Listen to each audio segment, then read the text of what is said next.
Hello, Chris here with another episode of the Make It podcast. And before we get started on today's episode, I'd like to give a shout out to a band named Gems. That's Jems. And they are this week's Bodega Sync artist.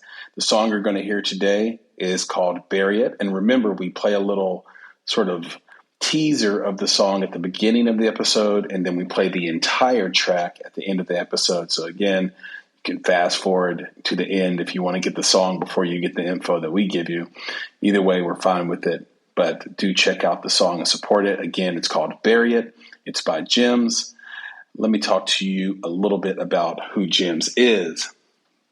Gems is a 3-part harmony band. So they have these rich 3-part harmonies where they weave stories and sounds and raw emotion with a shimmering fervor. You don't hear that word fervor a lot. That's pretty good. Listeners of all kinds can't seem to resist the songwriting prowess and vocal alchemy of the trio, made up of singer-songwriters Emily Columber, I hope I pronounced that right, Jessica Rodgers, and Sarah Margaret Huff. Bury It combines a lot of their own experiences and those of people in their lives who have had to hide who they are to fit in or to be comfortable existing in their surroundings. Now, see, that is a perfect song for this episode, considering we have Alex Schmider and Sav Rogers on, and you'll see what I'm talking about when you give it a listen. Last but not least, it is a reflection on being true to oneself and the consequence of repressing pain and ignoring inner truth. Wow, this song really is perfect for today's episode. Okay, so let's talk about how you can support Gems. You can go to their website at wearegems.com. You can support them on Instagram just by going to Gems the Band, or TikTok. They're the same handle there, Gems the Band. That's Jems the Band. So THEBAND. Okay, go support them. And without further ado, please enjoy this wide-ranging and super inspiring episode of the Make It podcast, featuring filmmakers and producers Alex Schmider and Sav Rogers.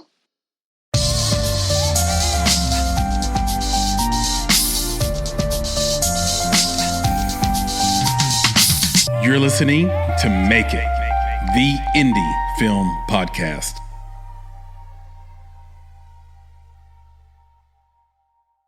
Hello, Chris here with another episode of the Make It podcast. And this is an Indie Talk week, and that means I have my good friend and co-founder with me, Nicholas Buggs. I've also got 2 incredible, esteemed guests with me, the one and only Alex Schmider and the up-and-coming superstar, as I was told, Sav Rogers. Gentlemen, say hello. Hello. Thanks for having me back. Yeah.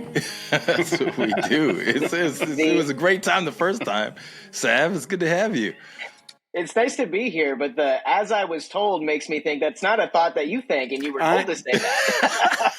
You know, Sam, I was about to say, I know, right? But I was about to say, I was like, what do you mean up and coming? He is here. Bro, look, listen, if he's made it to the Make It podcast, he has arrived. Yeah. Okay. Yes, all right. yes. He's not coming. He's here. So let's appreciate it for what it is. You sit corrected, bro. You're not standing. Yeah. Are you? Well, wouldn't that be wild? It would be, actually. Like for the audience, like because they don't really know. I'm not sure everybody knows, right? Like, yeah, I just like stand to the side and be camera level. No, it'd be really cool as if like you were like, in order to be camera level, I cut a hole in the floor. You know, that's smart. You just see him disappear down. Yeah, right. Yeah. I'm full of magic. I am full of magic. Do not doubt me. But no, this is great, and I don't know if producer Papa Bear can pull the actual episode number or the date that you were on the first time, Alex. But I can just tell you, our response from that was really, really powerful. Yep. And we were a smaller podcast then, and it was still sort of an overwhelming response and an answer to a lot of people's questions that they had about you and about just that entire, your entire world. And I was really and remain incredibly proud of that interview. So I just want to thank you for coming on the first time. It was really dope. Thank you. That means a lot. And yeah, it's still one of my favorite interviews today. I mean, you guys are awesome and so glad to be back. And with this guy who I love immensely, and Sav, who, as you said, Nick, he's made it. He's here. I'm so just happy to be with you all. That is a wonderful segue to just let the audience know who you are. And I'll start with you, Alex, and go to you, Sav. Just a name, title, let people know your background. And by the way, that episode was in the thick, apparently, of COVID. Time flies when you're in COVID. That right. was July 27th of 2021, believe it or not. My gosh. Wow. I had no idea it was that long ago. But anyway, you guys can find it. It's back in 2021. We were all not sure if we were going to be living, and we were just going for it. And that's partially maybe what made it great. I knew I was going to make it. It's the name of the podcast. What are you talking about? You've got all this regress. You've got all this regress trauma, Nick. And I don't know, bro. No, I don't know what you're gonna. No. Look at this. You're not allowed. You're not allowed to be scared. And I'm saying on this platform, you are allowed to be scared. No, you bro. You can be afraid with me. No, you bring COVID at me. I'm gonna make it. Come on now. Mm-hmm. Come on. Okay. Let's go. Fair Let's enough. go. All right. I'm going to drink to that. Yeah, very and good. Alex, please let the people know who you are, what we might know you for, and what you're working on now. That's right. Hello again. After all these years, I'm Alex Schmider. I am now the Senior Director of Entertainment and Transgender Inclusion at GLAAD. And you might know me from some of my documentary films that I've produced. And one of them that I'm so proud to talk about today is Chasin, Amy, with the director who's here today too. So thrilled to be back with you both. It's the best time always. Awesome. It means the world to me. And Nick, coming from you, Sav, give us the 411. Well, hello. Thank you so much for having me. It's really nice to be here. And anything that Alex recommends, I take very seriously. You know, this guy has my heart. I'm a filmmaker.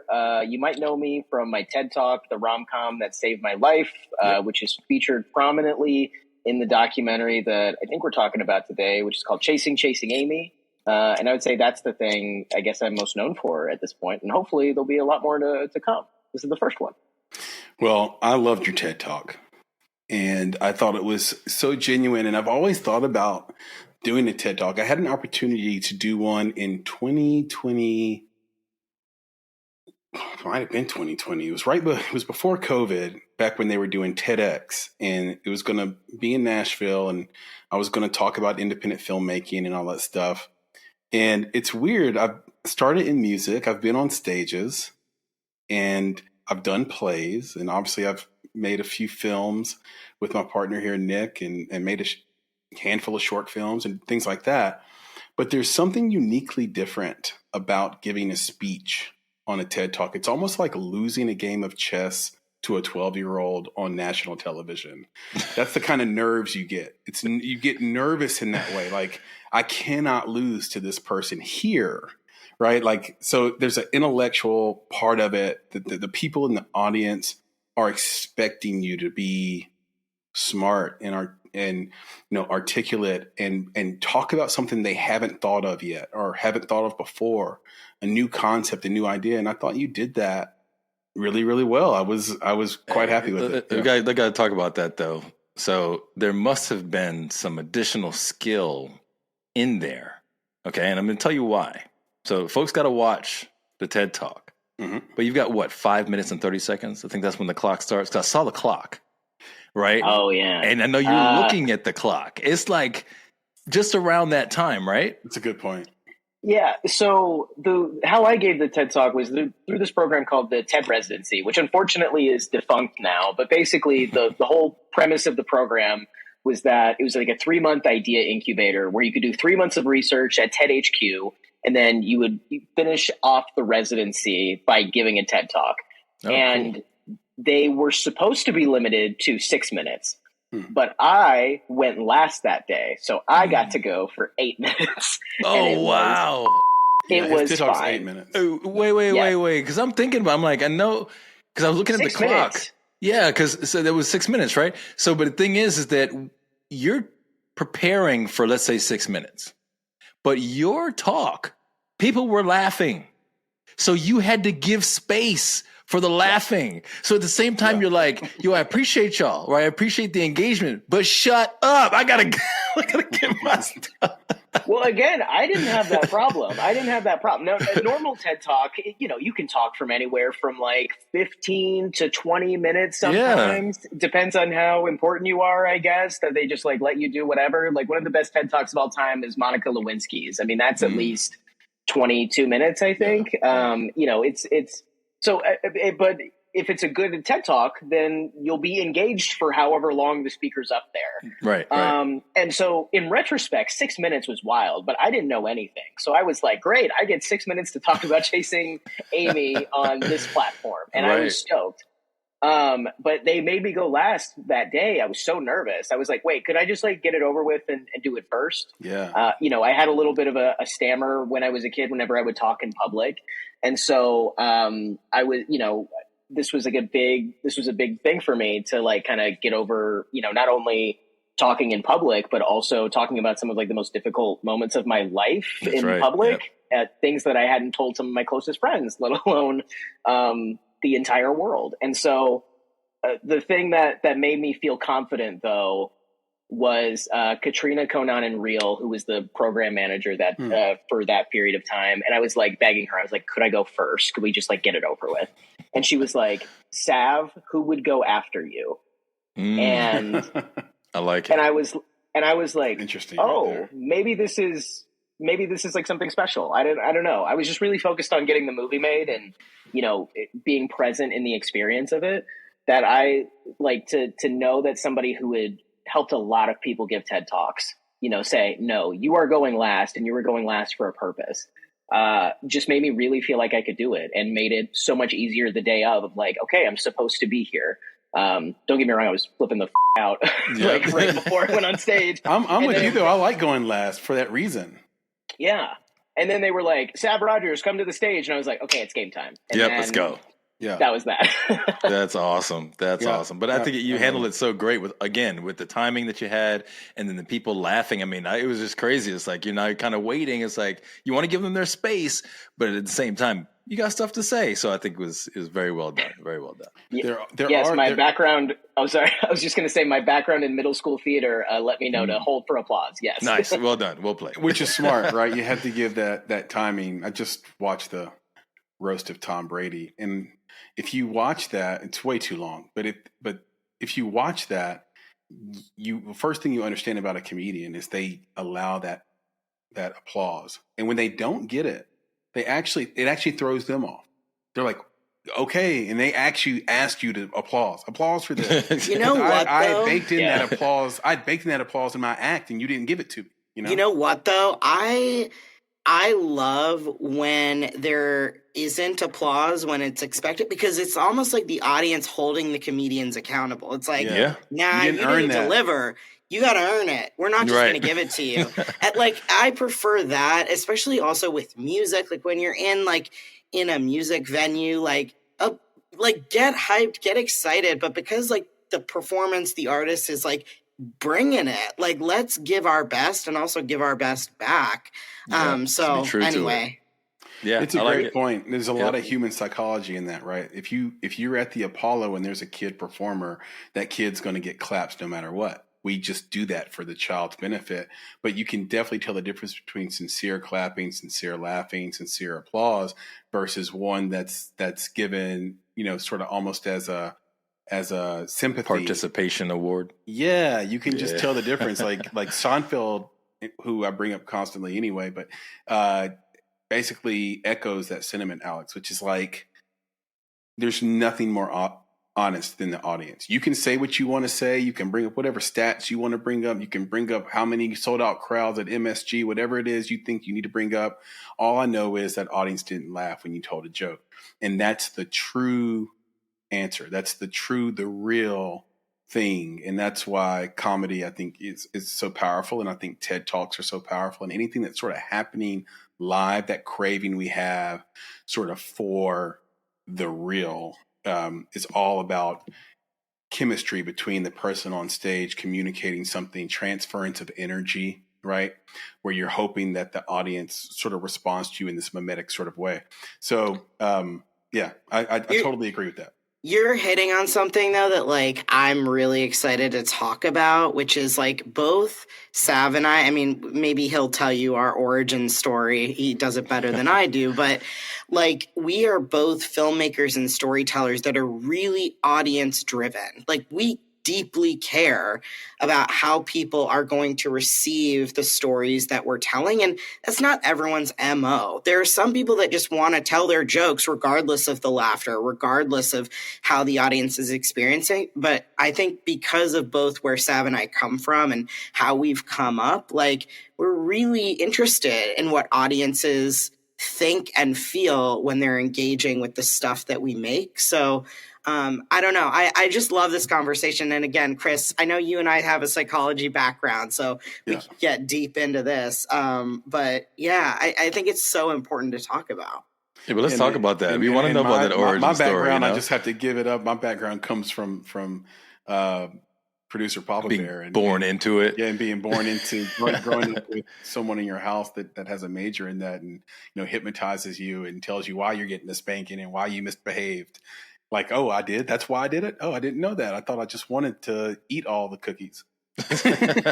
No, you really didn't. Explain it to you. This is exactly why you did that. But I do think there's a contingency of people listening that think that we're stuttering, that think that like we're making a mistake. We're saying chasing Amy. Or they think like the record has skipped. And I just want to be clear because Chasing Amy has a cult following the way that The Big Lebowski does, or the way The Princess Bride does, or, you know, any of these movies you can think of where it's like maybe it wasn't considered like a blockbuster at the time, but has built up a following over time. I remember I was working at Blockbuster Video right around the time it came out, and it was just a movie that the insider film people were whispering about and sharing with one another, and that they really, really loved. It wasn't the thing that, you know, the 40-year-old housewife with a bunch of kids was coming to rent, to be honest. Nothing against 40-year-old housewives with a bunch of kids. I love those people. I'm saying that they weren't renting Chasing Amy. It was the filmmaking people. And it was a whole like Kevin Smith thing. Like at the time, he just sort of owned the independent film zeitgeist. Yeah. The way that the, what's the brothers, Nick, that basically have that space now? Mark, the Cohen, Duplass. Duplass. Brothers. They were like the Duplass brothers of that time in a way where we were all aspiring. Like if we could just be and do what Kevin Smith is doing, that and young people. Great. That was the other thing. Yeah. Young people. That was the thing. You got to see these young people on screen doing young people things, especially in young people real things, right? Yeah. It wasn't fantastical, you know. It was like, wow, maybe I could see myself in those people. And I think that's the allure that it had and why it did build a following. Yeah, especially like coming after Clerks and like just understanding that world and these worlds that Kevin Smith built. But anyway, just want to get the audience caught up because some of the people in the audience are young enough to not even know what Chasing Amy is. Wait. Right before you do that, okay. I got a thought that I want to share. Okay. Please, and this is back to I pause for Nick thoughts. Well, I appreciate you. Right? Like deep thoughts with Jack Handy.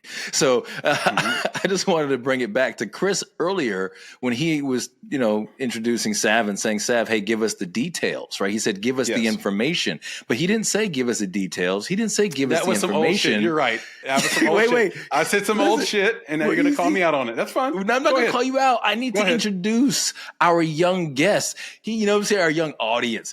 My man said, hey, Sav, give us the 411. Yes, and nobody knows what that is anymore. These kids don't know about the 411. There's no phones anymore. You don't dial 411 for the information. It's true.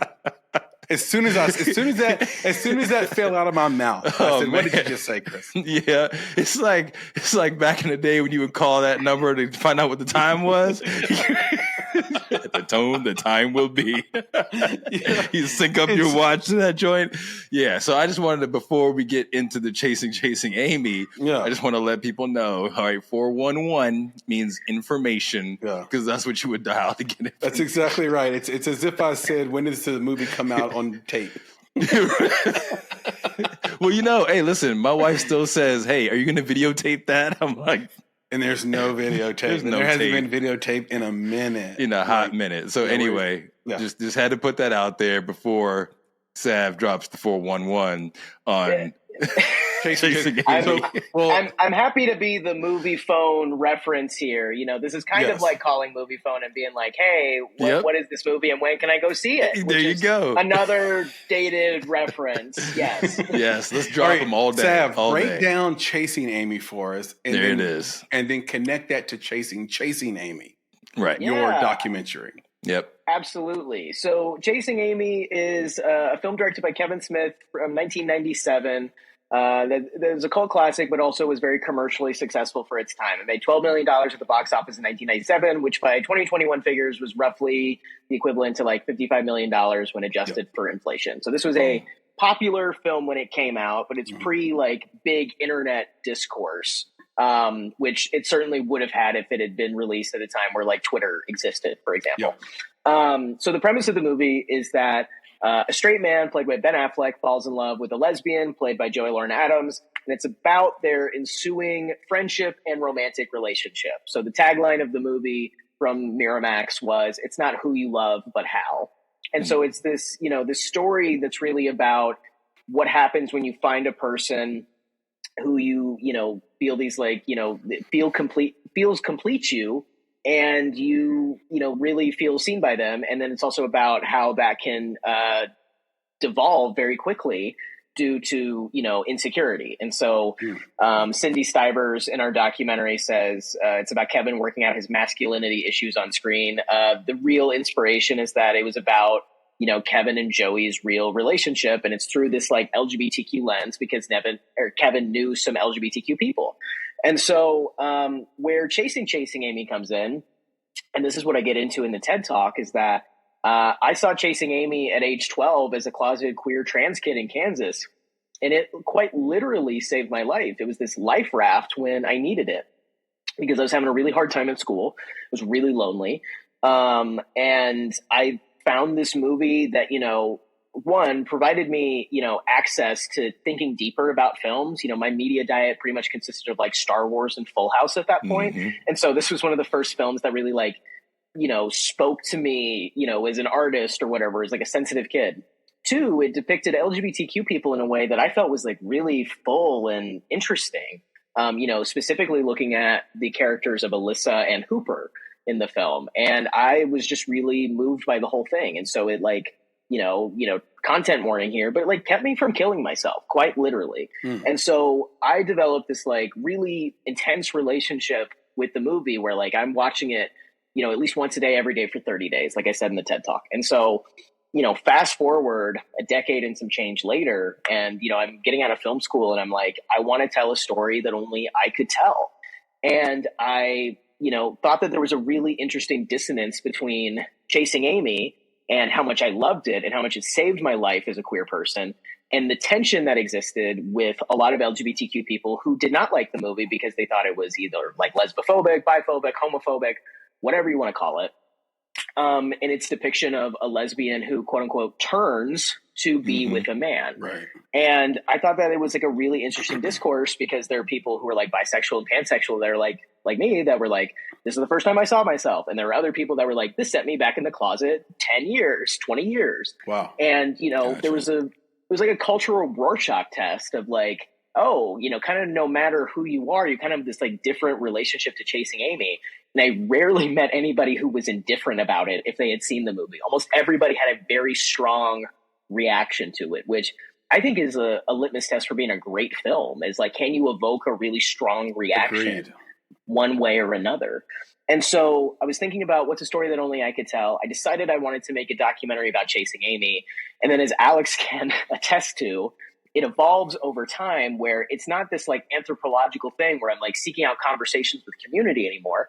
It becomes my real personal story about coming of age against the backdrop of Chasing Amy. So Chasing Amy is a documentary ultimately that is a coming of age story about what happens when you know that you exist, the love that we have for cinema, and what happens when we find ourselves in the world. And Chasing Amy was a huge catalyst to do that.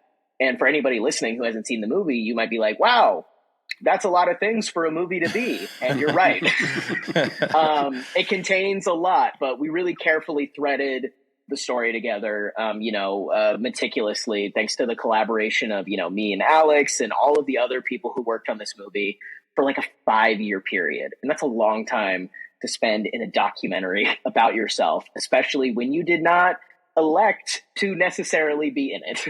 And that's interesting though, like, because I know that, because what we talk about on the podcast is there's so many things, right? It's the films, it's the people, it's the human nature that's in it, but it's also this growth through the filmmaking process that we like to talk about as well. And it's really interesting when you mention, because I don't think people think about how long it takes to make a film, right? It's just like, it's there, right? It's like it was born one day. But you're like, no, this is a 5-year process. And it's a 5-year process that saw the evolution of a film into what it is today, which it wasn't at the beginning. So could you just talk about this a little bit about like, well, where did Alex come in, right? And was he part of that shift? Like, was it like, look, stop making this about this film, because the film is interesting, but maybe it was like, it's not as interesting as you, right? So I'm just curious, like, how that happened. When did that connection get made, and how was he an influence into your film? Totally. Well, I met Alex just on a general with GLAAD. I was wanting to meet with GLAAD for 2 reasons. One, we're starting a nonprofit called the Transgender Film Center, which is a 501c3 nonprofit that connects trans-made films with audiences around the world. And the only people who I had heard of doing remotely similar work to support trans filmmakers were the people at GLAAD. But I didn't know anybody, because like, you kind of have to know people to get to Alex, I would say. You kind of have to be like in community. You know what? I just to correct the record a little bit. It's only because GLAAD is a surprisingly smaller organization than the weight with which we throw around. That's not what I'm talking about. Anyway, keep going. That's not what I'm talking about. What I'm talking about is like, you can't Google like, hey, if you're trans and you have a question about film stuff and like you're nervous about maybe being on camera in a documentary, who do you go to? Like, Alex's name does not pop up when you search for something like that. Would I pop up for ChatGPT though? You're right. You're gonna have to test that out. Because and the thing is that I was gonna say that maybe it's because I mean, from my perspective, Alex is one of those that we look up to, right? So it's you got to be able to find people that reach up to that level, in order to get to him. So I totally get that. And, whatever, you had to do to at least grab onto the coattails of Alex. Yeah. Oh my God, please interrupt Nick immediately. I'm going to humble Alex really quick. Reach for his cape. That's it. That's all I need to do. I'm going to humble Alex really quick, because who I was interested in meeting with was his boss at the time, Nick Adams, Nick Adams was in Disclosure. He'd been interviewed by Oprah at that point. And he's the person who I had heard of like, okay, if you have a question about trans stuff in Hollywood, you go to him. And then Alex was added to the meeting. I was like, who the is this guy? And I was like, who is this guy? And then throughout the call, though, we were all deeply aligned, because the other reason I wanted to meet with GLAAD was that I wanted to talk about Chasing Amy, because at that point I knew I was going to be in it. We had been shooting stuff with me. I wasn't sure how much I was going to be in it yet, but I was like, hey, I feel kind of exposed. I don't really know who to talk to about this. Do you have like anything to talk about like being trans in public? And they were like, yes, we do. And so over the course of the conversation, though, I found that Alex, was a very like congenial, interesting guy. And like, I had no idea that he had produced Disclosure or Changing the Game or anything like that. But I had seen Disclosure and I had heard of Changing the Game from the festival circuit. And I was like, oh, great. This guy produces movies too. But I just really liked him as a person. Yep. And I had pitched like another idea for a movie. They were like, what else do you have working on? And I pitched this idea for like a fantastical trans boy coming of age story. And Alex was like, I never do this, but and I know we just met, but anything that you're making, I would love for you to like consider me for a producing thing. And I was like, okay, great. It was like, hey, I just met you and this is crazy, but here's my number. So call me maybe. Call me maybe. You know what I mean? It was definitely a call me maybe moment. And again, as Scott said, I never do that because I'm very discerning and selective about the people that I want to work with, the kind of projects. And immediately upon meeting him, I was like, this guy dreams big and is generous and kind and has a vision for the kinds of like hopeful, uplifting stories that I'm interested in. Because fun fact, both of us saw the movies that saved our lives at 12 years old. So we also have that in our back pockets that we would later find out. But your path to like the movie that saved my life is way more f***ed up than mine, because yours also set you back in the closet for at least a decade. Yeah. Right. Hey. Which movie was it, Alex? Yeah. Boys Don't Cry. Yeah, but it's the reason I work at GLAAD. And it's the reason I produce movies, because that was so formative to like delaying my own self-acceptance, that I want to tell stories that make it easier for people to see themselves sooner and not fear what will happen when they become who they are. That's right. Well, and it's interesting that you say that. I mean, Alex knows this, but like a lot of people don't know. Like, I've never seen Boys Don't Cry, but there's a very specific reason I haven't seen it, and it's because like there was only one movie I was ever really not allowed to watch as a kid, and even though my mom like didn't necessarily know I was trans, like she had seen that movie, and she's like, I never want my child to see this. Yeah, it's tough. And like, I've still never seen it. I have no idea if I ever will, but like, good looking out, Mom. Thanks for making sure I didn't see that. Right, exactly. Set you back.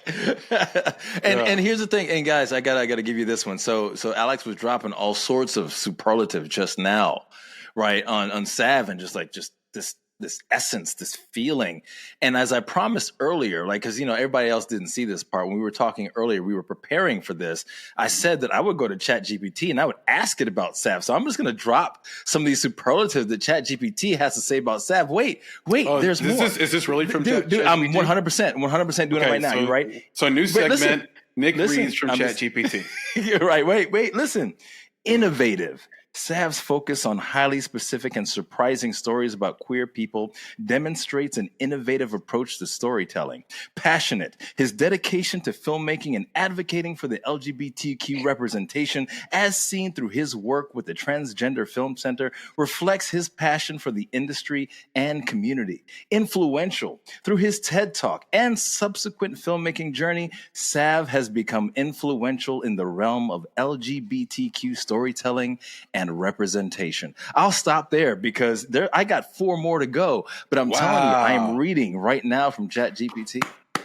Okay, I mean, what did I say? What did I say? So I'm just time out. Okay, can we first of all, Sav, can we just give you a clap? Can we just let's just like you can't get more authentic than that, bro. Yeah, I mean, let's go. Let's go. Funny. I had no idea you had that. I don't know what you got going on. You got like we the got Steam you, Deck dude. ready with. We got you all day. That's funny. I hate to like burst anybody's bubble, but like the highly specific. That's from my bio on my website. So 100%. ChatGPT is just recycling.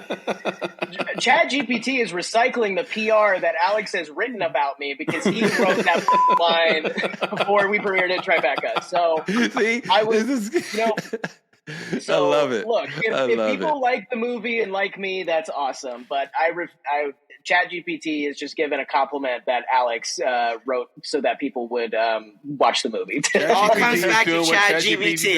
It plagiarizes and then reproduces. But exactly. Can I show the trailer? Can I show the trailer to this? Let's do it. Yeah, if you got it, man. Let's go. Of course I got it. Let's. Of course you got it. Do you understand why I love this movie so much? No. For Sav Rogers, a queer kid growing up in Kansas, role models came from an unexpected source. When I was 12, I had a movie where the gay and lesbian characters were good and funny and out. They were able to live as their authentic selves. Chasing Amy. Chasing Amy. Chasing Amy. The third film from director Kevin Smith. It's about a guy who falls in love with a lesbian. But Sav's about to find out. Life's not about finding your heroes. Welcome to the house of Amy built. It's about finding yourself.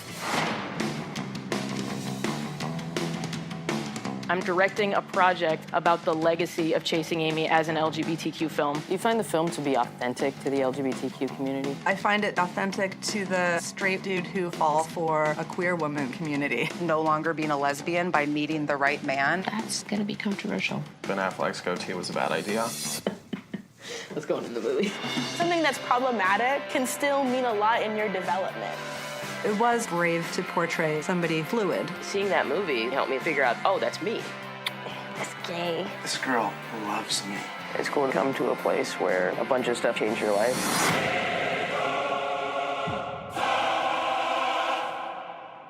All right, let's go. That's where they have their big fight. Well, we're purifying it with our butts. You were so supportive, and I was so alone in the world. How wonderful that you found something in it. The movie is amazing, but whatever moved you, there's a dark side, too. I can't erase the past. You don't just get a pass for that. I didn't know what I expected. I did not expect all this. Maybe what's really troubling you is that your fragile fantasy might not be true. Can we talk? This movie made me be honest with myself. Chasing Amy and chasing Amy. My butt has been where Ben Affleck's butt has been. Basically Ben Affleck. A little shorter. Hey everybody, Chris here to talk about Indie Insights. It's our bi-weekly newsletter and love note to the film industry, movies, and the creatives who make them, not to mention you, our esteemed listeners. Inside, you'll find curated industry trends, articles, exclusive commentary, and underappreciated films from filmmakers like yourself worldwide. The best part is that it is completely free. So sign up today at www.bonsai.film/subscribe. It just takes a few seconds, and once you sign up, you'll get our next newsletter on Friday morning. It's that simple. Just go to www.bonsai.film/subscribe to get Indie Insights, our bi-weekly newsletter, and join a network of film creatives just like yourself. And now, back to the show.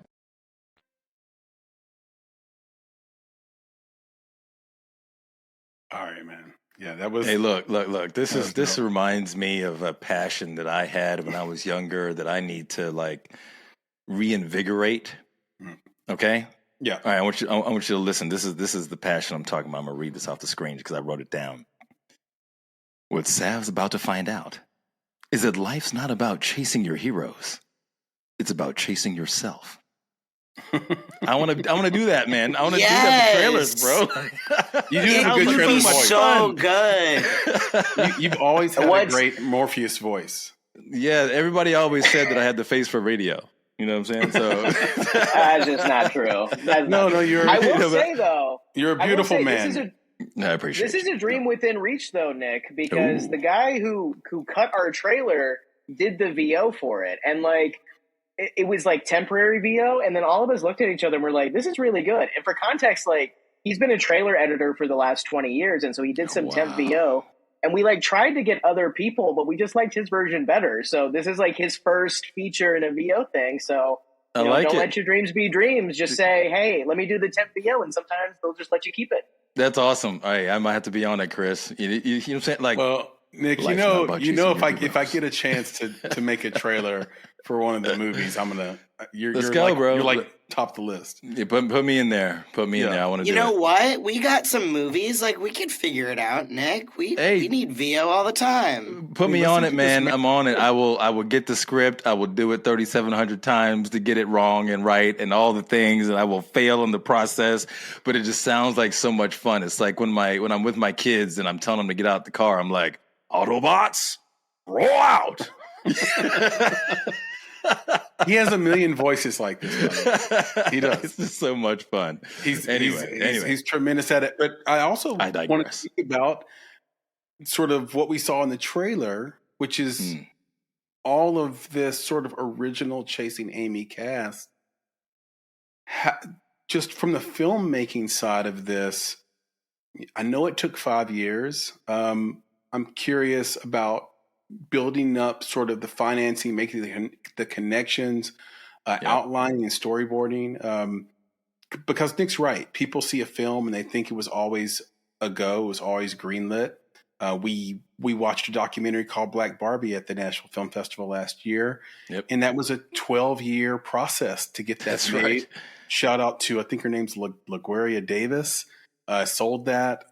Shout out to her. Got to meet her in person. And like people will say, they will think, oh, you're capitalizing on Barbie, the Greta Gerwig film. No, she's been working on it for 12 years. 12 years. Like the universe just shined down actually and gave her perfect timing. That was right. Like the world's working for you. It was a 12-year journey to get there. So just for you guys, Sav, Alex, I want to know, how did you get people into this movie, convince them to be in? I know Kevin Smith responded to your TED Talk. Was that the first connection? And then how did you get this thing sort of funded and make it sort of a completed film? Well, I can speak to that a bit, and then I can also wrap in how Alex got involved in the film after that GLAAD meeting. I mean, so basically from the outset, it's my first feature, right? Yeah. And so I think when it's your first feature, you're just like, let's just try anything. I have nothing to lose. I have no contacts to lose. I have nothing. I have not lived outside of the state of Kansas as an adult.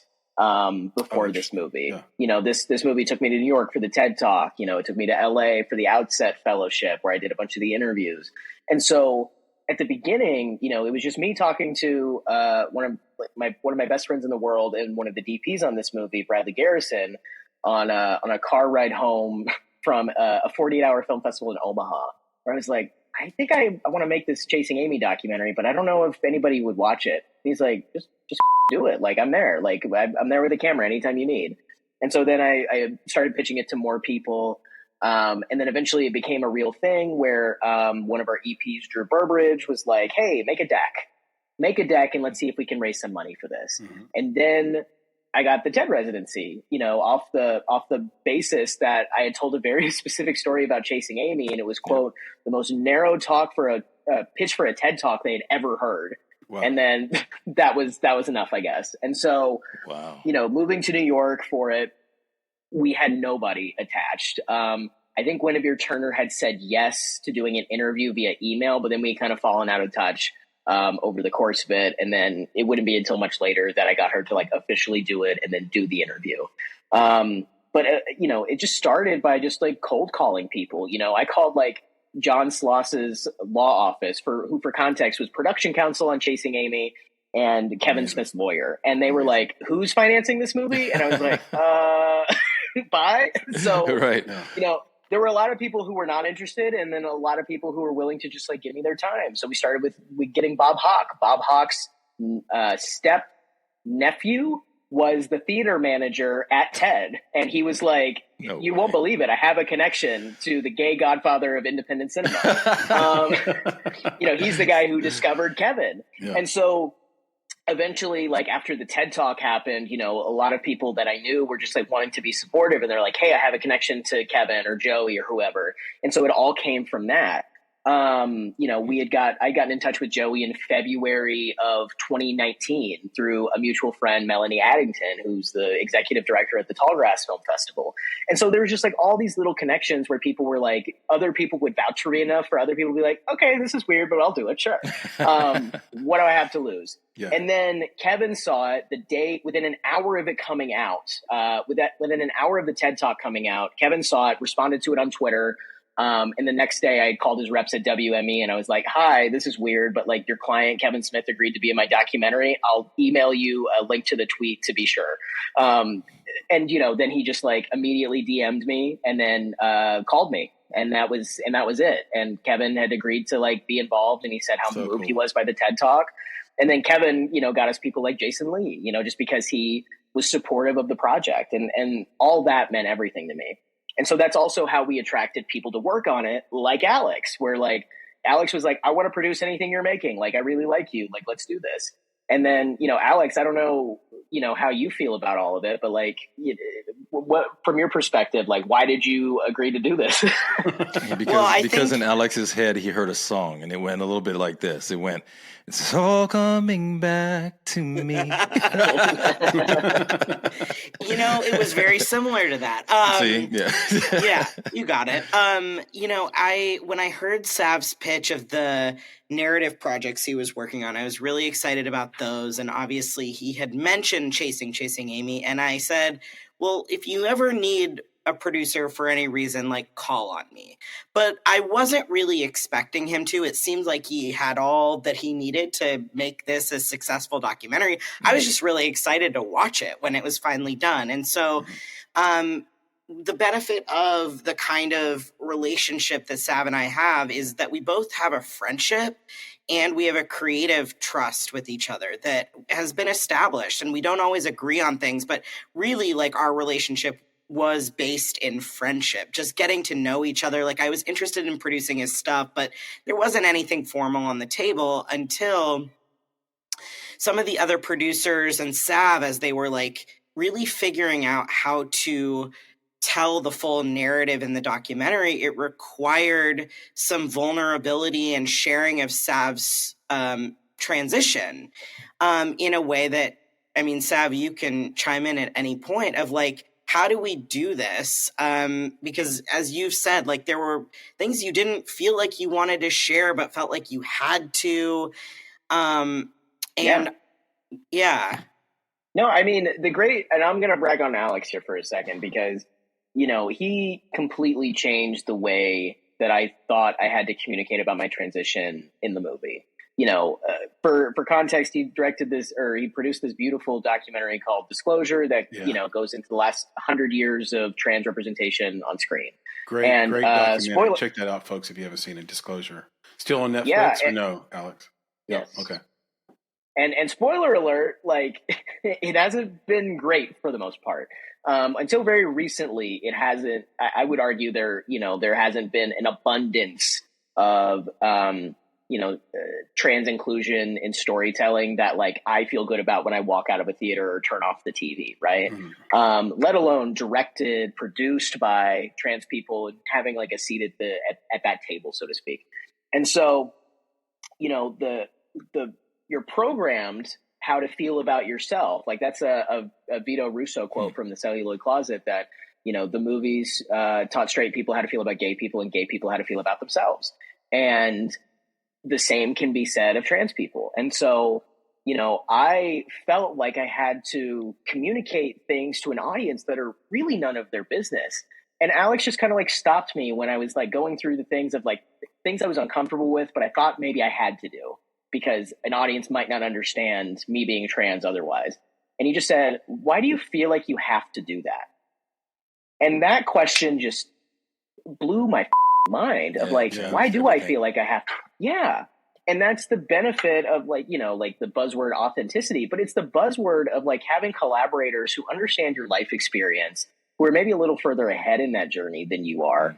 And also can like talk about, he's consulted for the last, 6 years now, I think, Alex, or 6 years total overall, like whatever. About 8, a little over 8.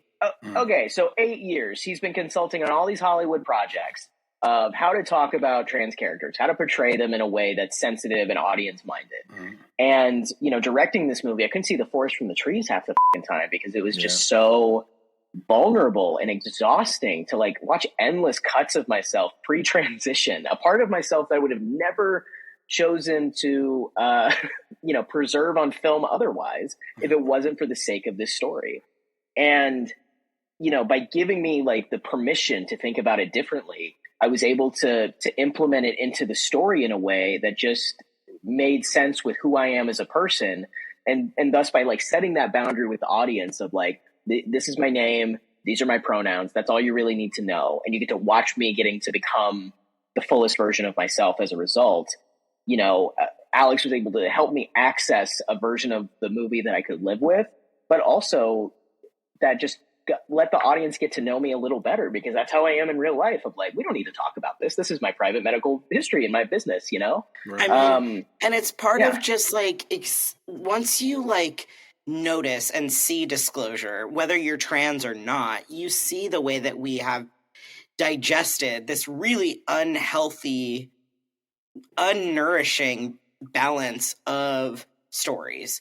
And so the permission or the questions I was asking and always asking are like, does this serve the story? Is this more interesting than other things that we could think of? And ultimately, like, the ways that trans people have often been portrayed is, I would say, uninteresting, because it focuses on very specific parts of our lives to the near exclusion of the more deep, interesting, compelling parts that like are just underexplored. And so it's really also a testament to being in a trust and collaboration of being like, of number one, being able to feeling like you can ask those questions, and to the person who will receive those questions and actually think on them and like marinate and digest and move around with the discomfort that is that like interrogation. So it's really exciting to get to do that and not to be singular in any way and like really work through. I mean,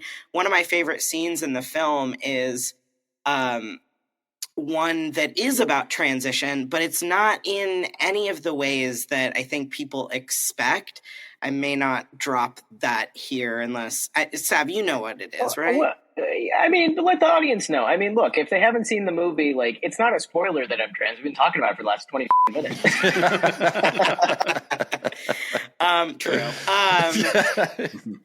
It's when Kevin and Sav are talking towards the later part of the film, and Sav is thanking Kevin for his mentorship and friendship, and Kevin is thanking Sav for returning his movie to him. And in that exchange, there's both a recognition of Sav as the person he always has been and recognition as a filmmaker. It's about both identities at once coexisting. And there was a little clip, and this is where, you know, it's that thing of like a movie is not made until it's made, but it always seems like it came out of nowhere. Like there was buried footage of Kevin talking about Sav, and like his voice didn't sound the same and he couldn't see him on the Zoom screen, but then when he popped up, he looked different, his voice was different. Sav talks about being on testosterone for a minute and that this is what happens.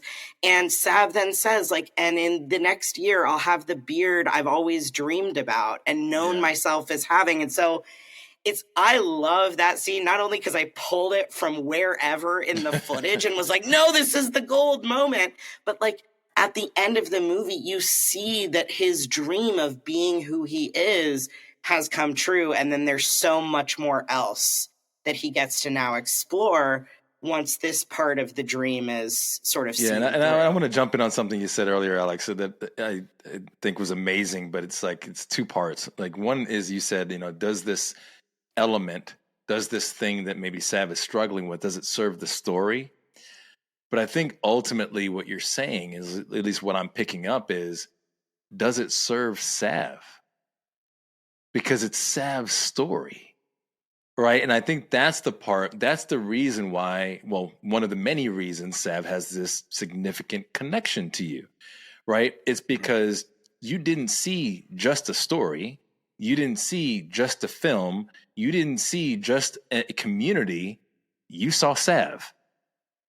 Right. And you ask the question, does this serve you as a human being, not a filmmaker, as a human being? Because you know that these films that people make, these films that we make are part of our personal legacy. This is not just a profession for us, right? This is an art that speaks from some part of who we are.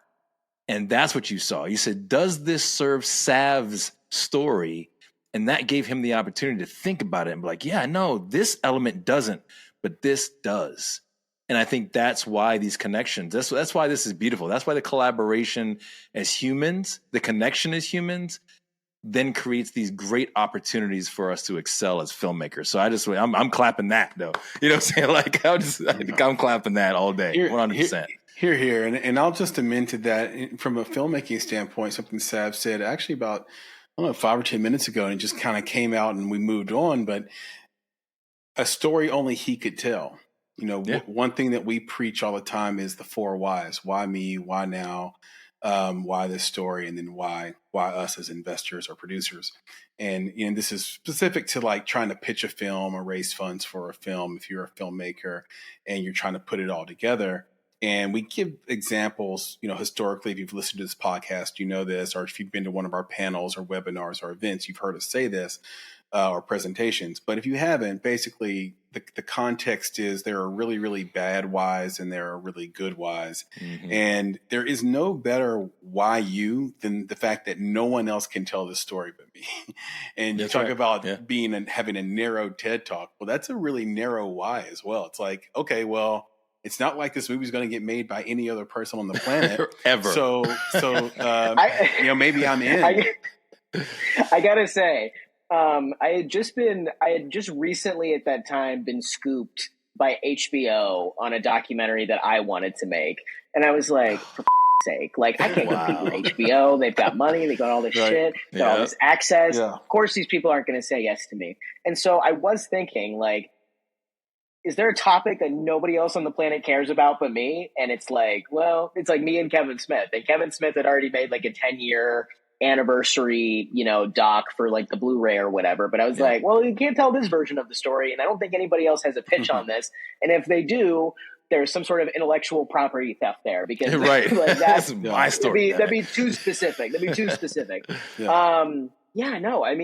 But, just to go back like a second, I mean, talking about like the connection, it's hard when I think everybody on this call can relate to this. It's hard when you're coming up as a creative person, right? Yep. You have big dreams most of the time. You have a vision for yourself that I think that you see, that you question. Does anybody else see this? Am I crazy? Does anybody else care? Right? And it's really rare when you meet another person who's like, I know what you're about. I know exactly what you want to do. I know what your voice is. And like, I want to support it. I want to be a part of it. I want to like be a partner on it with you. And it's like a really moving thing to be seen in that way. Yeah. And that's one of the things that made Alex and I just like hit it off immediately was like, I get you, we get each other. And like over time, like it strengthens and, you grow together. And it's, anybody who I work with, I feel like, saw the vision for myself before anybody else did, and like before I could even really believe it. It's like, well, I have these big dreams, but, if I don't have a community to share it with, does it really exist? And so like, I'm just infinitely thankful forever, the fact that Alex, was on that Zoom meeting and despite his best efforts. Well, yes, exactly. Well, look, I want to touch on, before we get to things we should know, I just want to touch on, 2 quick things, again, filmmaking related, which is one, no one's going to make the film for you.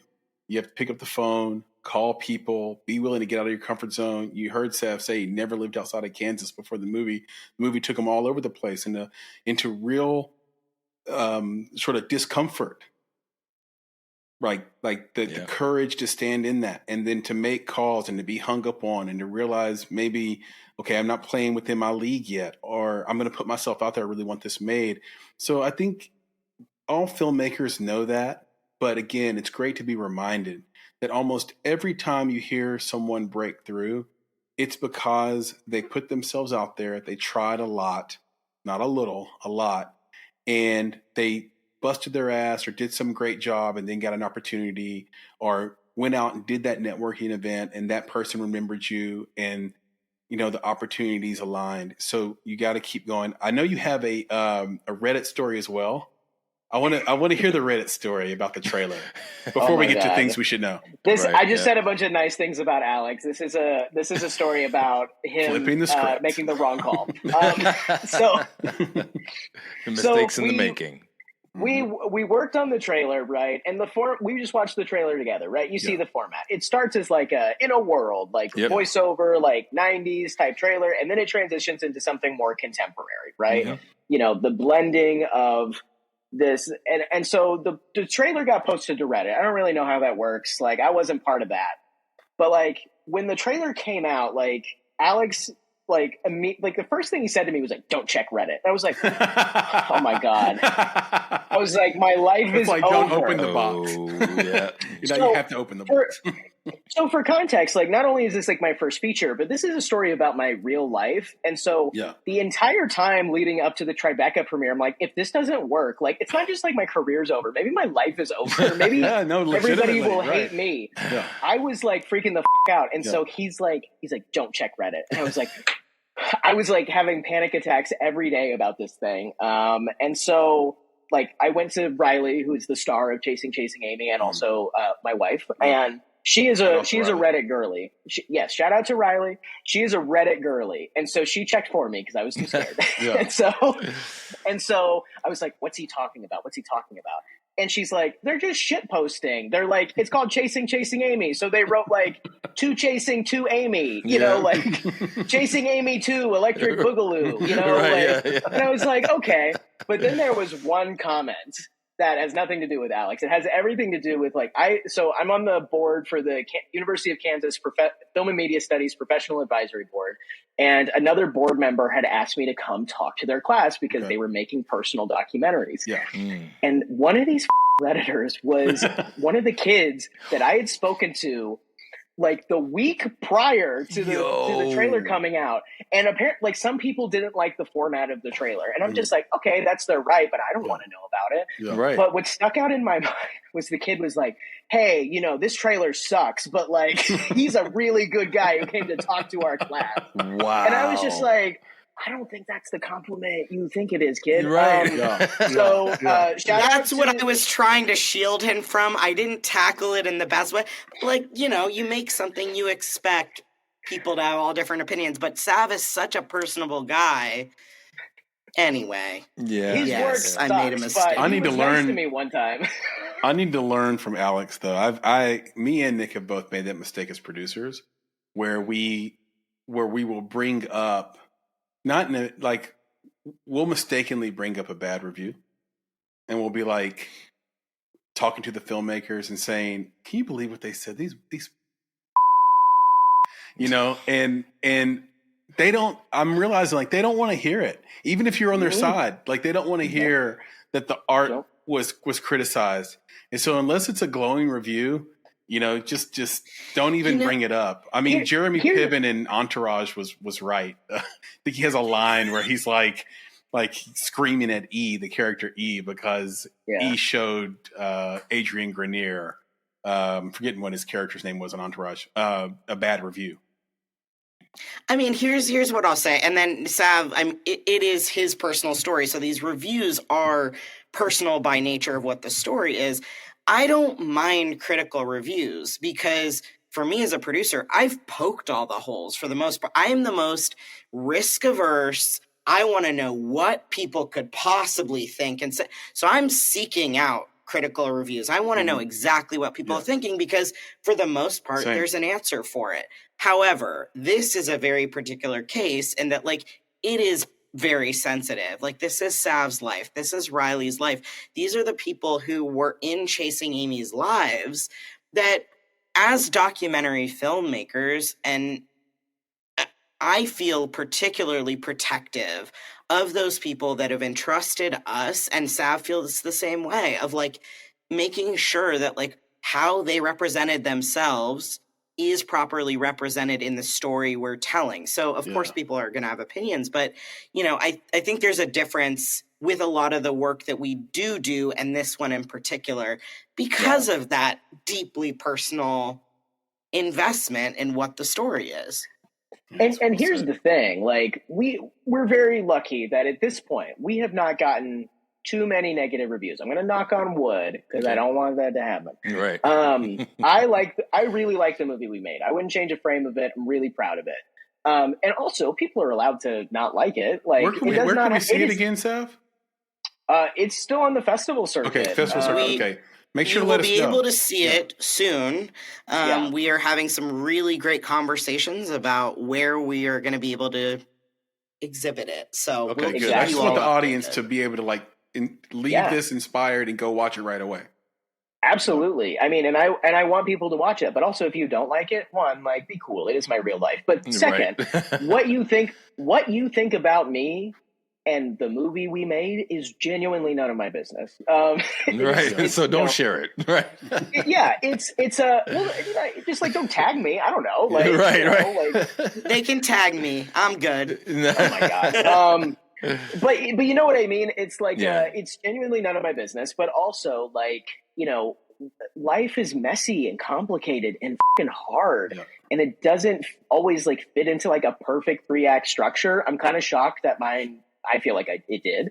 But it's also these are real people's lives and feelings. And so if I saw a review that critiques a specific choice I made as a filmmaker and was this didn't work for this reason for me or whatever, fine, whatever. But if it's this guy sucks and this movie sucks and is a total waste of time, I'm well, that can't possibly be true. It's trolling. It's not necessary, and it's nonsense. That's the stuff we throw away. But real quick, I know we're about to jump into some things we should know, but I did want to, and I'm good at throwing stuff back because I hold on to stuff, especially because I do think that I'm somewhat of, I do think I'm somewhat of an empath. Chris is an idiot. So I was just thinking about one thing that I do want to leave, I think, with the audience from the conversation about, Sav's introduction to Alex and the connection that they had there. I'm mentioning this because it gave me a visual. And the visual was this. I think there's a significant difference when you're meeting people, when you're engaging people and networking. Because we just did a webinar that we were talking about film festivals and the importance of networking, right? Yeah. And there's a significant difference between the person who shakes your hand and the person who puts their hand on your shoulder. It's the difference between listening and hearing. Mm-hmm. And I think that's the thing. Honestly, as soon as you guys were talking, that was the thing that hit me. I was like, that's it. Alex put his hand on Sav's shoulder. That's when Sav knew, this guy hears me. He's not just listening to what I'm saying. Everybody does that, right? He hears me. Yeah. And because of that connection, now we have what we have. We have Chasing Amy. We've got conversations with distributors. We've got messages that are going out there to help people. Yeah. Exactly. We got a beautiful festival run. We've got awards. What I'm getting at is to our audience, when you're networking, when you're introducing yourself to people, think about that. There's a difference between the handshake and the person that puts their hand on your shoulder. Sav, Nick, Alex, go ahead.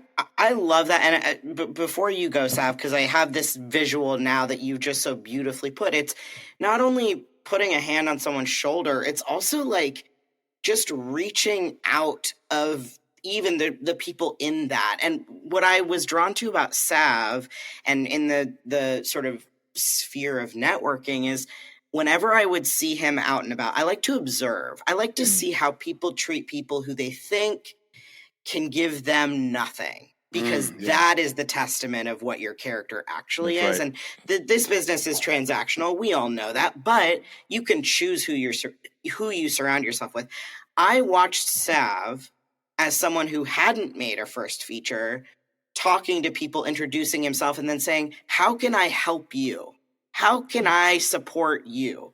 And this is someone who is not as established as a lot of people who he was talking to, and basically being like, if I can help you, I'm here for it. Right. And I think it's that kind of reaching forward and reaching back and putting hands on each other's shoulders in a way that you so much better put it, Nick, than I am. But I think there's a generosity that I appreciate in Sav, and it's also what I try to implement in the ways that I'm collaborating, because it's hard out there. You want to do it with people you feel good winning and losing with. And so I just wanted to say, I'm glad you see that image, and I also see it, and now it's moving in my head a little bit. That's awesome. And Sav, I know you had something to add to that. I was just going to say, if you're shaking people's hands, unless you're Beyonce, don't do the Beyonce handshake. Because that's extremely patronizing. I think you all know what I'm talking about. Yeah. And if you're watching the podcast, here's a visual. You shake somebody reaches for your hand and you clasp the other side of their hand while shaking it, and the energy is nice of you to meet me. You can't see it, but it's horrendous. I just watched it happen. Oh, right here. This will be on YouTube, and I'll mark this. Kate. Yep. Don't ever do that. That handshake. Don't do it. Yeah. Don't ever slow motion. Here's the thing. I don't like being talked down to. People think for a lot of things that I don't know anything.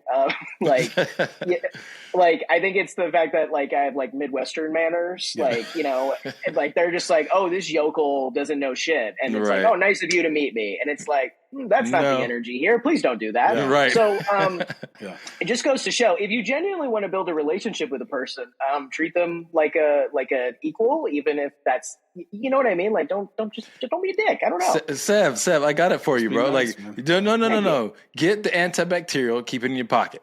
Okay. If anybody ever gives you that handshake, immediately take the antibacterial out. Or just send them to this link, this YouTube That's right. link. There you go. Exactly. Timestamped at the slow motion. That's right. Don't do that. Don't you ever fucking do that. That's right. Don't do that shit. We're not. Unless you were Beyonce herself. And if Beyonce listens to the show, we love you. Thank you so much. Love you, B. Beehive, we love you too. Don't come after us. But it is an inappropriate handshake. We don't want that. Again, we're saying nobody but Beyonce is allowed to do it. Exactly. That's what we're saying. Yeah. Very good. All right, let's go. Where's PB, man? Where's PB? Producer Papa Bear, why don't you join us for some things we should know? Hello. Hey. You look like Michael Landon. Michael Landon. Did he have the beard? What is Little House on the Prairie? Little House on the Prairie? Yeah. Good job. Looking like a sexy Michael Landon. Why don't you drop some things we should know on the four of us? I'm pumped for this. I cannot wait to see what you have for us. This should be easy, actually. This is it's kind of going to flip the script a little bit. We've been talking about reaching out and pulling someone along. This is about those who are pushing back. Okay. So who was the first major movie director to call for boycotting making films in a particular state that had laws denying transgender bathroom rights? And what state was it? Who was the director? Wow. Can you repeat that? Because you read that a little bit. That's a lot. Well, Sav's chomping at the bit. I know the state, and the director's on the tip of my thumb. Read the question one more time, Papa Bear. Who was the first major movie director to call for boycotting making films in this particular state where there were laws denying trans bathroom rights? And what was the state? Oh, God, I know this too. Okay, I'll go first. Nick, you go second. And then I'm not going second. We'll go Alex. Sav knows the answer. I'm just going with Sav. Whatever Sav says. So you're gonna duplicating that answer. You're gonna hide behind the genius of Sav. Look at you. I'm not even hiding. I'm looking over at his paper. Is this like when you give a producer credit to somebody who showed up on set and helped with Crafty? Like what is happening right now? I'm looking at his paper, bro. I'm like, what has he got? It's C. What did you actually do in the film? I brought burritos. Copied his paper. That's what I did. Okay. This happened in North Carolina, right, Papa Bear? You're right. Yep. And I don't know why can't I see Papa Bear? There he goes. He's back. Yeah, he disappeared. Okay. I think it's North Carolina, and I think the filmmaker is director. Or director. Yeah, good call, Nick. Mm-hmm. Holy hell.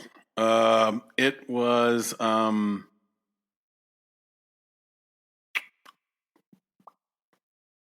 No, I don't know what that is. Is that a language? It's on the tip on the tip of my brain. I can't think of it. Nick, do you want to go? Do you want to give it a shot? No, I don't. No, Alex, it's on the Alex, tip you want to of give it a shot? Sav's. Alex, you're right. We'll let Alex guess.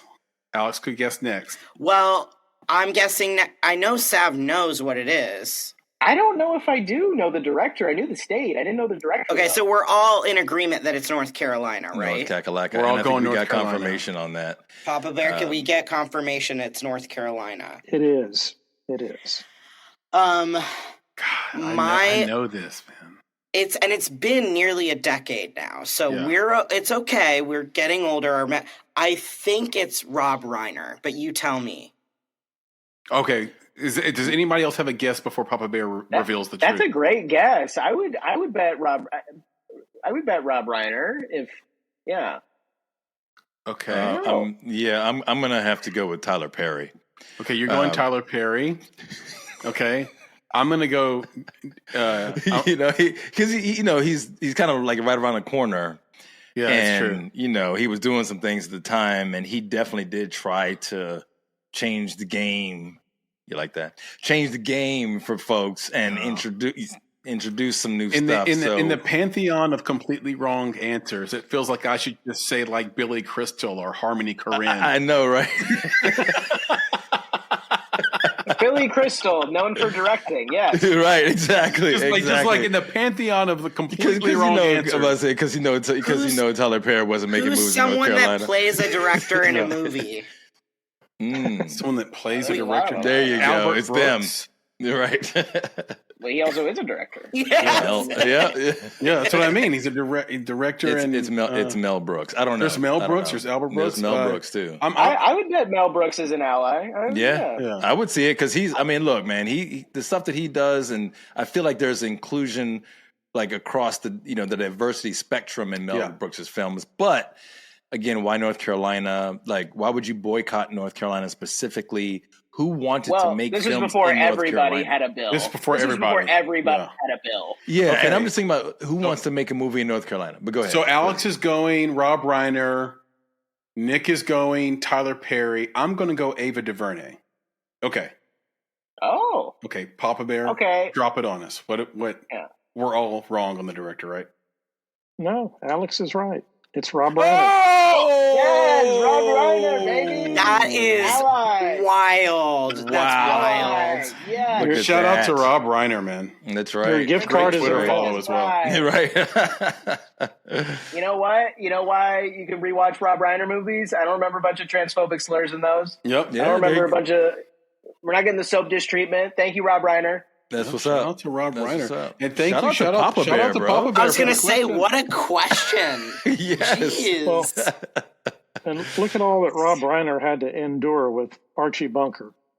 Yep. Ooh, there you go. Yep. I don't know. You guys are too young. I love All in the Family. I love Norman classic TV. Hey, just so you know, I got the vinyl right over there. Oh, okay. All in the Family vinyl sitting up there. I'm looking at it right now. Yeah, buddy. I don't know what that says about you.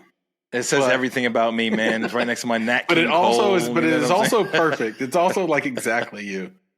You're special. Like all of our moms all told us. And by the way, we were talking about this. Alex was talking about this earlier, and I couldn't agree more. And I just had this thought in my head, like, you're spot on that in film, the mistake storytellers make, whether it be sort of a mistake of budget or of actually sort of economy of page on a script or whatever it may be. But in narrative, we tend to make groups and people monoliths. And trans is not a monolith. It's not just one subject. It's not just one lifestyle. It's not just one approach. And neither are Black people, and neither are women, neither are Native American. Like, we got to stop with the trying to tell a monolithic story about an entire group of people. Nick is, a Black man with an All in the Family vinyl. Yes, who builds Legos? And just so y'all know, because Alex and Sav, people get confused. This is not a green screen, my damies, right? Those are real Legos that I made on my wall. Oh my god! Yeah, well, I'll give you a challenge, Nick. Yeah, no set, just bricks. Yeah, see, he knows what's up, Master. That's what I do, guys. Are you going to go on that show? See, that's what I should. What you got challenge for me, PB? Well, make a Lego Archie Bunker, Okay, I'm on. You know it's going to happen tomorrow. Like now I'm on it. I'm like, man, you know he's going to have one tomorrow, right? Can you do the whole family around the piano? You see, and no, that's a challenge. That's a challenge. Archie, I don't know if I can do it, Archie.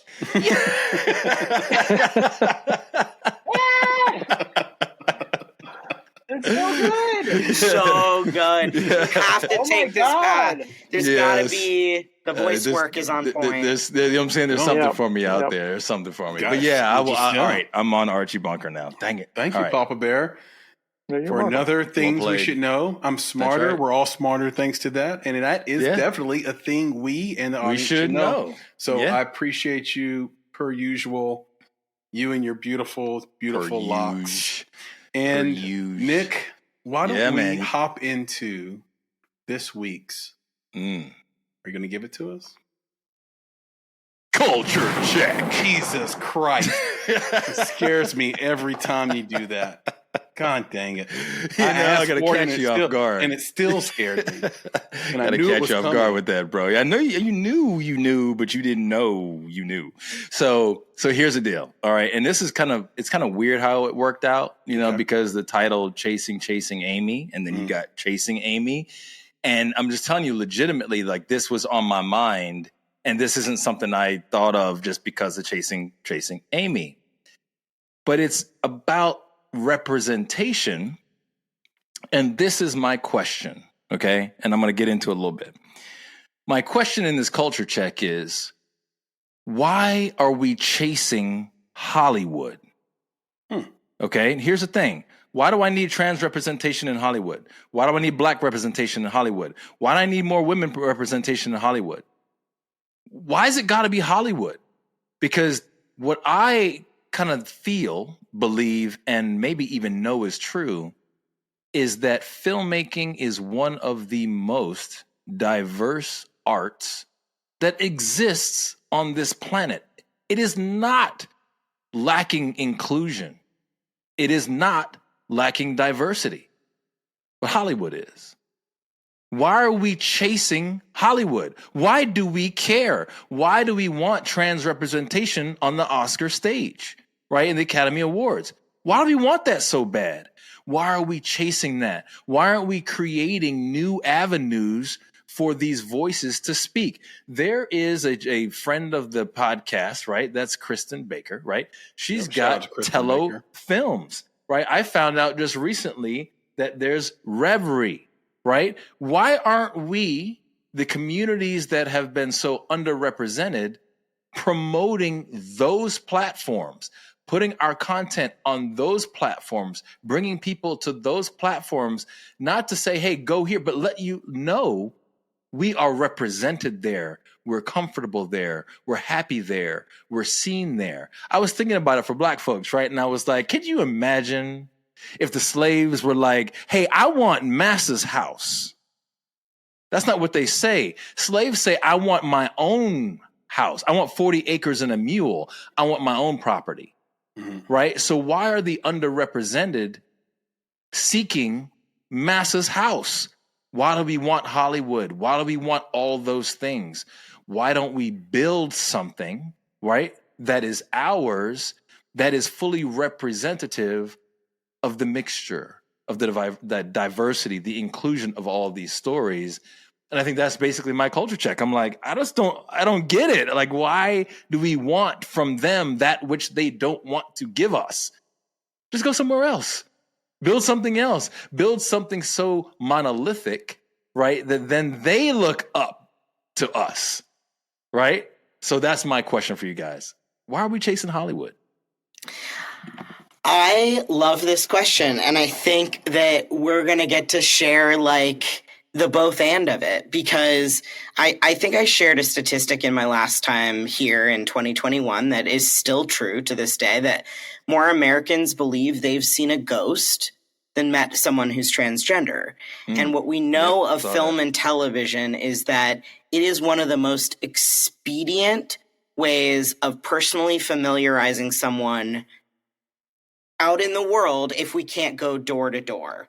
So, Nick, I agree with you. It's like if they don't want us, they don't get to have us. And I think there's an opportunity to push these institutions towards better art form, more creativity, refreshing stories that inevitably include us, because that's reflection of the world. And we know that familiarity, especially when it's personal, breeds acceptance. Mm-hmm. We need acceptance really badly right now. It is not easy to be trans out in the world, especially if you're a trans person of color.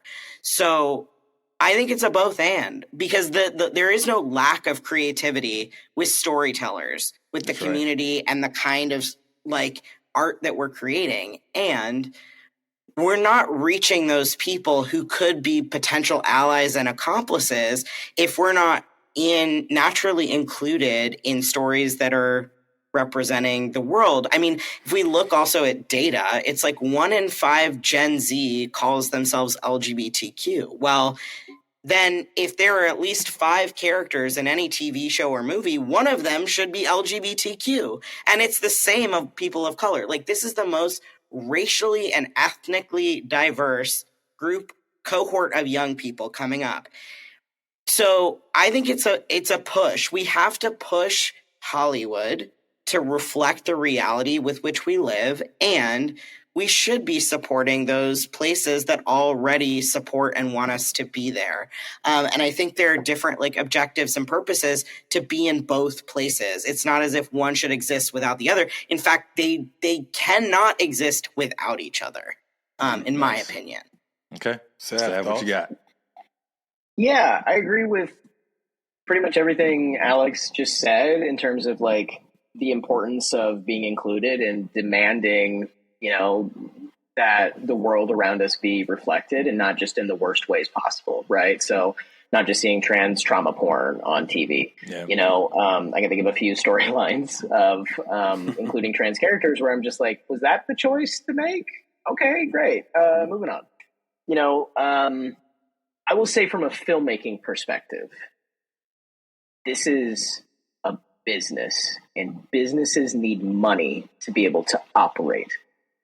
And I can go out and raise up to a certain budget level for an independent film, but I cannot fundraise at the studio level. I cannot get a $50 million budget for my dream project independently. Most filmmakers can't.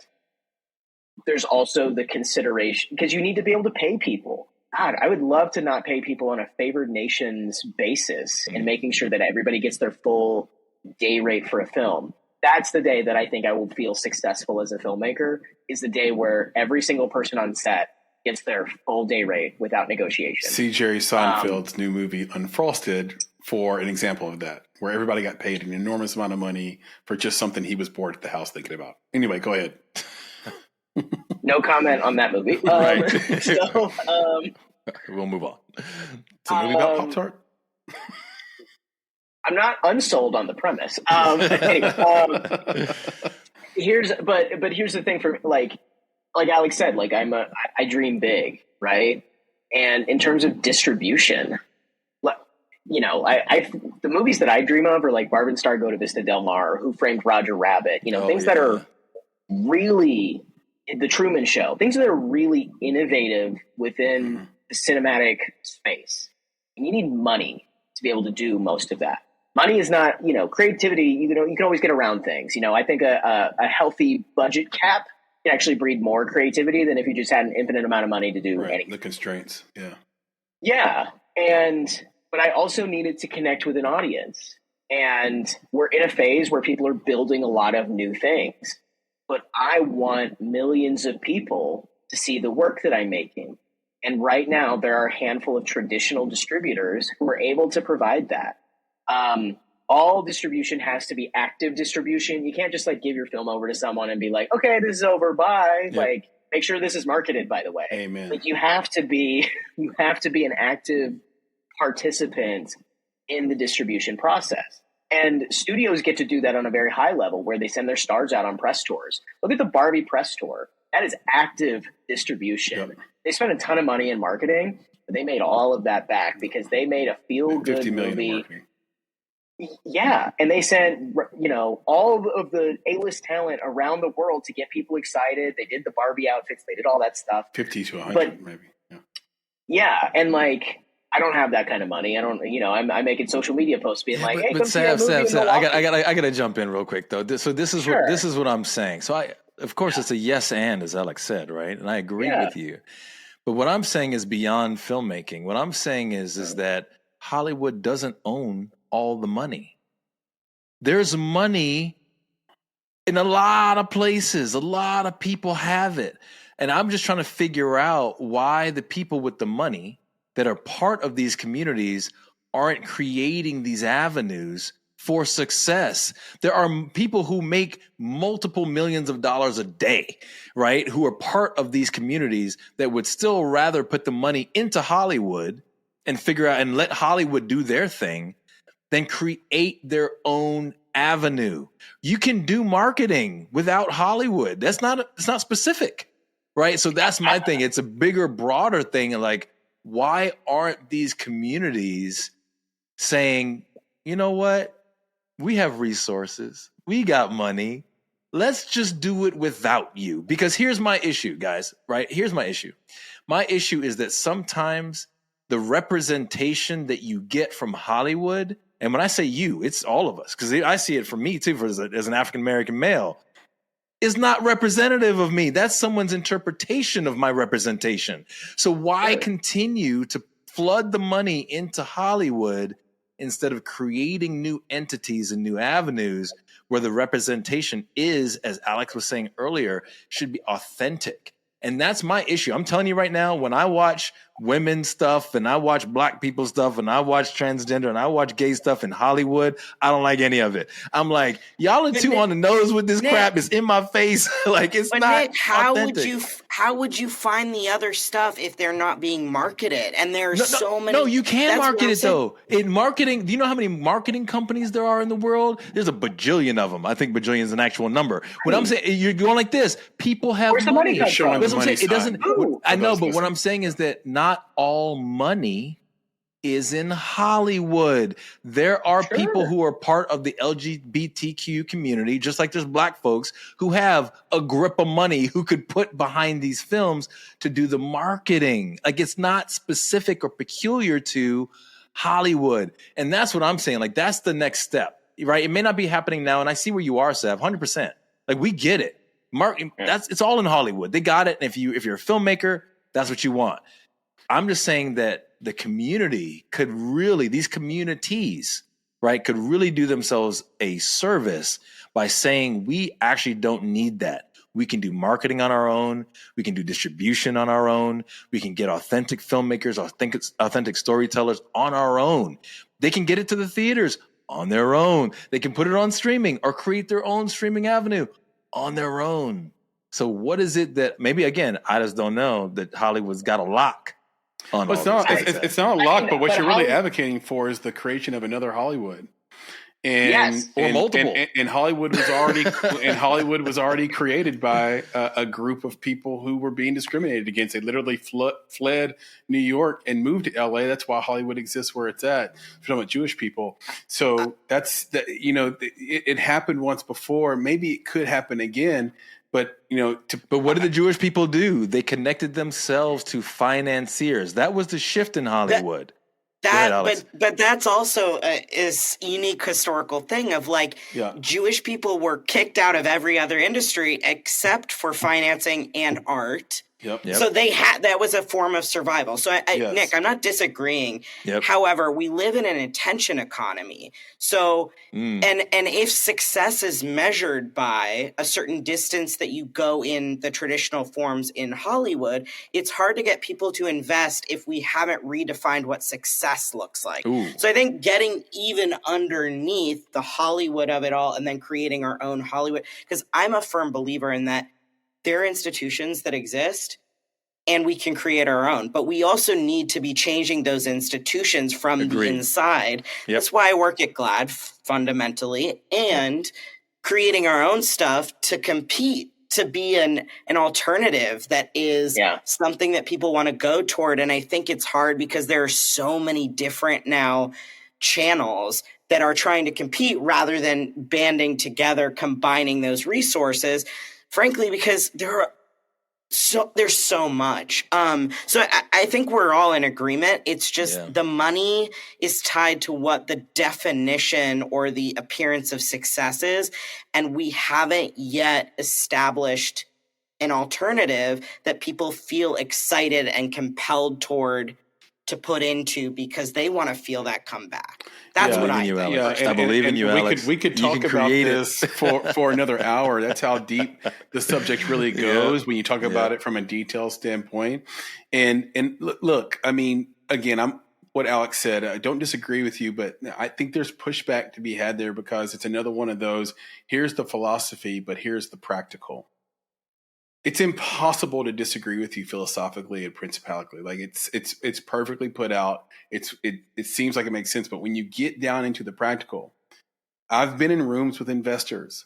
If you just say the word movie, it leaves them running to the door. So it's already a scary investment. It's because an investor that has a lot of money isn't looking for 15% back in the waterfall. Or 30% or whatever they get. They're looking for an 100 and they're looking for 30x. 10. They want 100x minimum. They want the next unicorn. They want Uber. And they have a choice. Like, yes, there's a lot of money, but there's also savvy. Am I going to be a savvy investor? And maybe I'm a fund manager even. Am I going to be a savvy investor and invest in this film that I have no track record on of success? Or am I going to invest in this brand new net new technology, which, by the way, when Hollywood was invented, to Alex's point, was a net new technology. If you create another Hollywood, you are essentially trying to cash their lottery ticket again. And instead of having something net new that everybody could invest in, Nick, what you would end up with is an echo chamber. And so that's where I agree with Sav. He said exactly what I was going to say. It's a business. You don't want to make movies where you're going to get glad-handed back and forth and you're going to give each other lip service over and over because we're the same. And then there's a sense of broad messaging. How do you change the world if you're not presenting your films to the broadest possible audience, which means you have to bring more people in. You can't just have a section that's about this group or that group or whatever. I think there's a lot of considerations you have to give to the importance of fighting the good fight and trying to get the broad message out to people who aren't necessarily already your friend. Yeah, right? I think what Alex was saying also about changing the narrative is important. Again, I think it's like you said, it's a yes and, because I think there's avenues in those specific areas. But what I was saying is I wasn't saying let's just go LGBTQ and then let's go in this direction and go African American and then this direction is women. No, what I'm saying is all of them band together. You know what I'm saying? Like all of them band together and say we are represented. Yeah. And but it's a yes and, because again, like back to what Sav was saying, it's all like the zeitgeist is what it is today. Right. So let's address what it is today and maybe at the same time build something else. This could work. Let's get the benefit of what exists. But this could work in 2070 when white people are no longer 74% of American population, and most of the population would like to see themselves represented on screen. And when they're not, it would become frustrating to that point. That's just my thought of it. And then other thing too, I just want to mention this, and maybe it doesn't matter to you, Sav, maybe it doesn't matter to you, Alex and Nick, but it matters to me. There's a human part of this. I grew up wanting to tell stories to broad audiences. I have an ego about it. I want to win awards. The fact of the matter is, when we all die, we become fiction. And that's why human beings love stories, because it's how we keep important people and nefarious people alive. The memory of it, we pass it down, right? It's a Native American tradition, but we all sort of share it. It's an African worldview position or tradition where we pass down these stories, because once you're gone, all anybody can say about you is through a memory, which fades more and more every day. So while we're here, we want to be appreciated for our work. We want to be awarded. It means something to get an Oscar. It means something to get an Emmy. It means something to get a GLAAD award. Like, these things matter while we're still here. because now it's not fiction, it's real. This is who I am. I'm building my legacy. So there's a human part. Maybe that only matters to me. But anyway, Sav, I know you got something. No, it only matters to you. Go ahead, Sav. Nobody wants an Oscar or an Emmy. Forget that crap. Couldn't disagree more. I was just going to, the thing that I was going to add is like, okay, let's say everybody decided to band together and we're saying Hollywood as we know it now. We're going to create our own thing, which is ostensibly the same, but we're going to do it over here, and you guys can off, right? Yeah. The problem is that this business is built on hurt children who grow up to be hurt adults who like. Nobody who works in entertainment is like doing fine. Like several truth bombs being dropped in this podcast today. Yeah.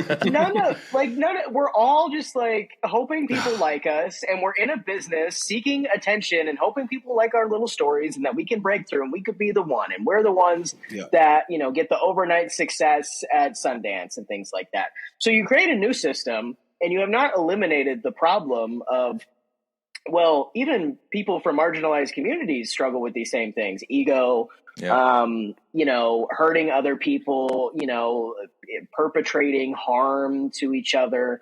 It's not going to be kumbaya just because we were ousted over here. That's right. It's going to be, it's going to be having to still deal with the perpetual issue, which is how can you love other people and also hate other people? How can you deal with the hurt that just comes with constantly putting yourself out there just to be set up for rejection? Because if we cloned Hollywood with all of us over here, there's still like the, hey, do you want to work with me? Not really.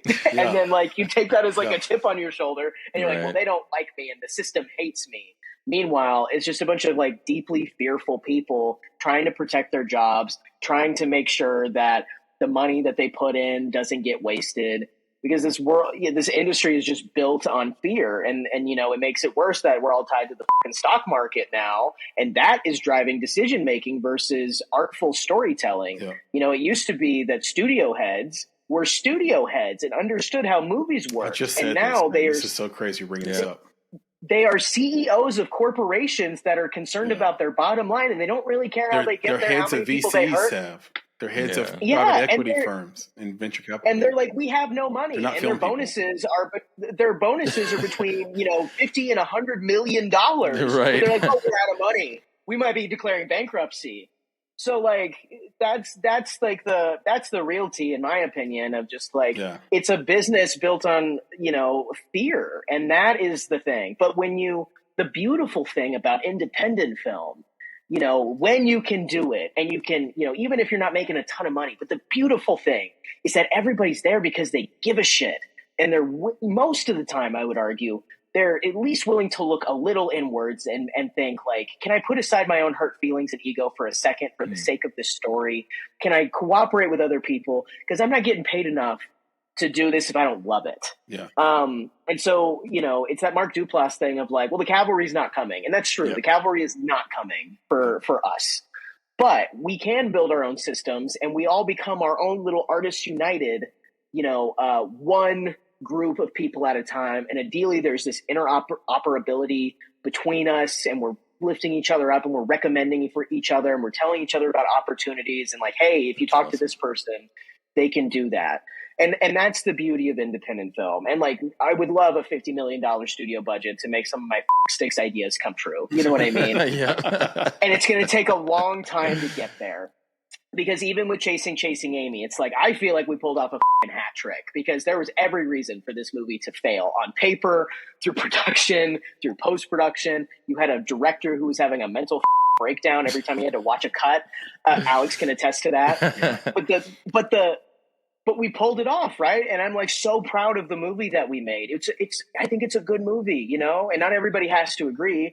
But then I go into these development meetings hoping like, okay, like, hey, I made a feature. You said I needed to make a feature. And they're like, not that kind of feature. Oh. Do you know how to talk to actors? Like, I'm not sure you know how to talk to actors. And I'm just like, well, did you see the interview I did with the fucking actor in this movie? I can handle that situation. I think I can handle telling them where to fucking walk. God damn. So that is the most That's the most open I've been on a podcast.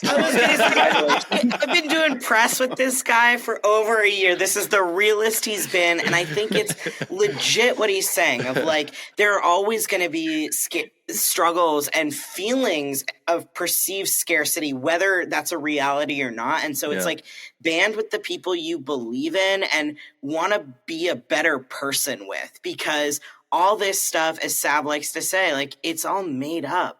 No. It's all made up. I mean, granted, people should be able to make a living by doing it, and currently they are not able to, which is where the money thing comes in. Like, a lot of people aren't able to do this full time. They got to get other jobs. They got to make ends meet.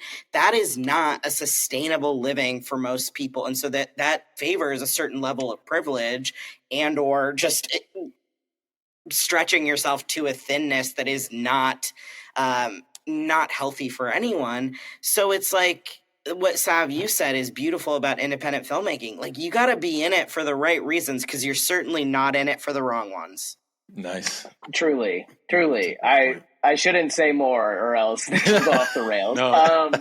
But it's corporate greed. I don't want to work in a fucking system that rewards the behaviors that it does and rewards, like the endless starfery of it all. And don't get me wrong, I love a celebrity. I love paying attention to pop culture.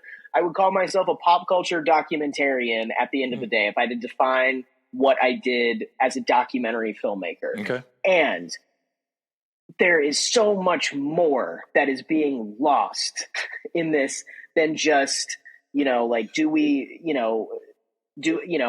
we seeing ourselves on screen? It's like, can we make a living doing this? Will there be jobs after this? What the WGA did and what SAG-AFTRA did was fucking brave. They stood up in the face of adversity and said, we're going to make sure that you can live. We're going to try to make sure that you can live in Los Angeles to actually do your fucking job. Yep. For the next generation coming up. And they sacrificed a lot to, hold the line, so to speak. And so between the pandemic and the strikes, people have just made excuses for why we can't do this and why we can't do that. Oh, we can't acquire anything now. Oh, but our CEO's getting $100 million bonus. This is the reality that we live in, and we do have to fight for a better future. And we have to fight that on the independent film front so that there's an audience for our movies, holding distributors accountable, holding studios accountable. And so it's like, we can't just throw the system away, I don't think, because it's what we have. That's but right. we can choose to deviate outside of it and work together and make some shit and be good to each other. And a lot of people don't choose that route. But I think everybody on this podcast, anybody who's listening to this podcast who gives a shit enough about their craft, will do that. That's right. That's why it's a yes and that's what Alex said too. Yeah, yes and let's go. Yeah, it's a little secret I'll share. Ooh. A little secret that everybody should know before we wrap up here and bid adieu to these wonderful. Love some hot goss. It's a little secret that new filmmakers, independent filmmakers should know, which is that a lot of distributors' business model is not your business model. How they make money is not aligned with how you will make money and how you will create a legacy or build up enough funds from your film to make your next film. And that is one of the biggest problems, practical problems, like not philosophic, but like on the ground problems filmmakers have right now. You're going to distribute my movie. You made me a bunch of promises up front. You kept half of them, if that. And the way you make money is a scaled approach to managing films versus taking my film as an individual thing and selling it into the best and deepest and most profitable markets, right? And you just don't know that sometimes on the front end. It's a little secret. It's just like, hey, okay, the pitch you gave me is how great my film is and how bad you want to represent it. Then on the back end, you've got, shout out to 25-year-olds, but you've got some 25-year-olds trying to sell my movie in a 50-film slate to Paramount Plus. We didn't talk about that part. I thought there would be an experienced salesperson selling my movie as an individual entity so that I can make some money and enjoy some profitability as well. A little secret. That's all. So the last thing I will say is I've recently started a role at Seed and Spark, which is a terrific crowdfunding platform. Yep. Shout out to Emily. Shout out to Emily. Yep. Love Emily. She hates that I'm going to say this, but she is my boss. We love Emily best. She is the best. She is the best. And she has been working for years along with other people within Seed and Spark to create this thing called the distribution down low. And if you can request DDL. Seed and Spark to do this presentation at your local festival or organization or whatever, you can do it. There is an invaluable amount of information in there that I wished that I had a month ago as we've been negotiating things for Chasing Amy. You know, like it's these people really understand what is broken about the distribution system. And in an environment where everybody's, cutting costs, everybody's trying to get leaner and everything like that, independent filmmakers are the one who get most in this scenario. They're the taxpayer.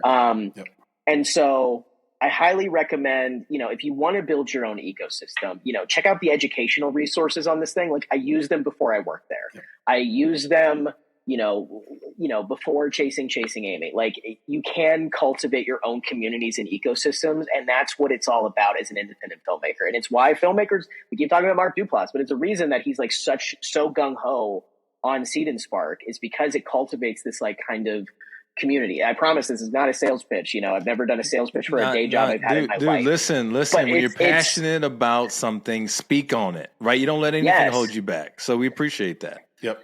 And so this resource, it's called the Distribution Down Low.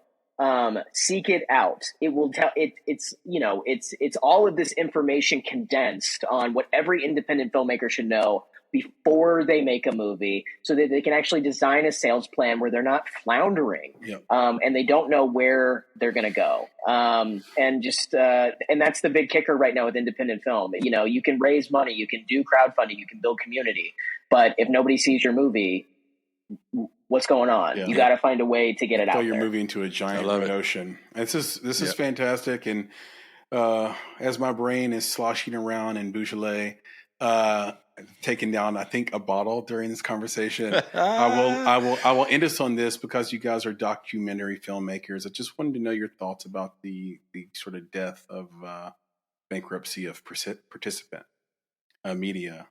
I mean, that was surprising. That was a shock, right? They had 135 films, and I don't think there was a bad one in the group. It was especially shocking because I think we had sent our film to them 2 weeks before. So, no flipping way. Fucking brutal. Yeah. Alex, I mean, I've been talking a lot, but I'm devastated because the loss of participant is a loss for cinema, filmmakers, and audiences. Yeah.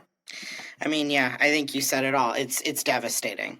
That's the only way to put it. And I think they, as a company, have stood for so much, have produced such incredible works over the years. I mean, A Fantastic Woman being one among them.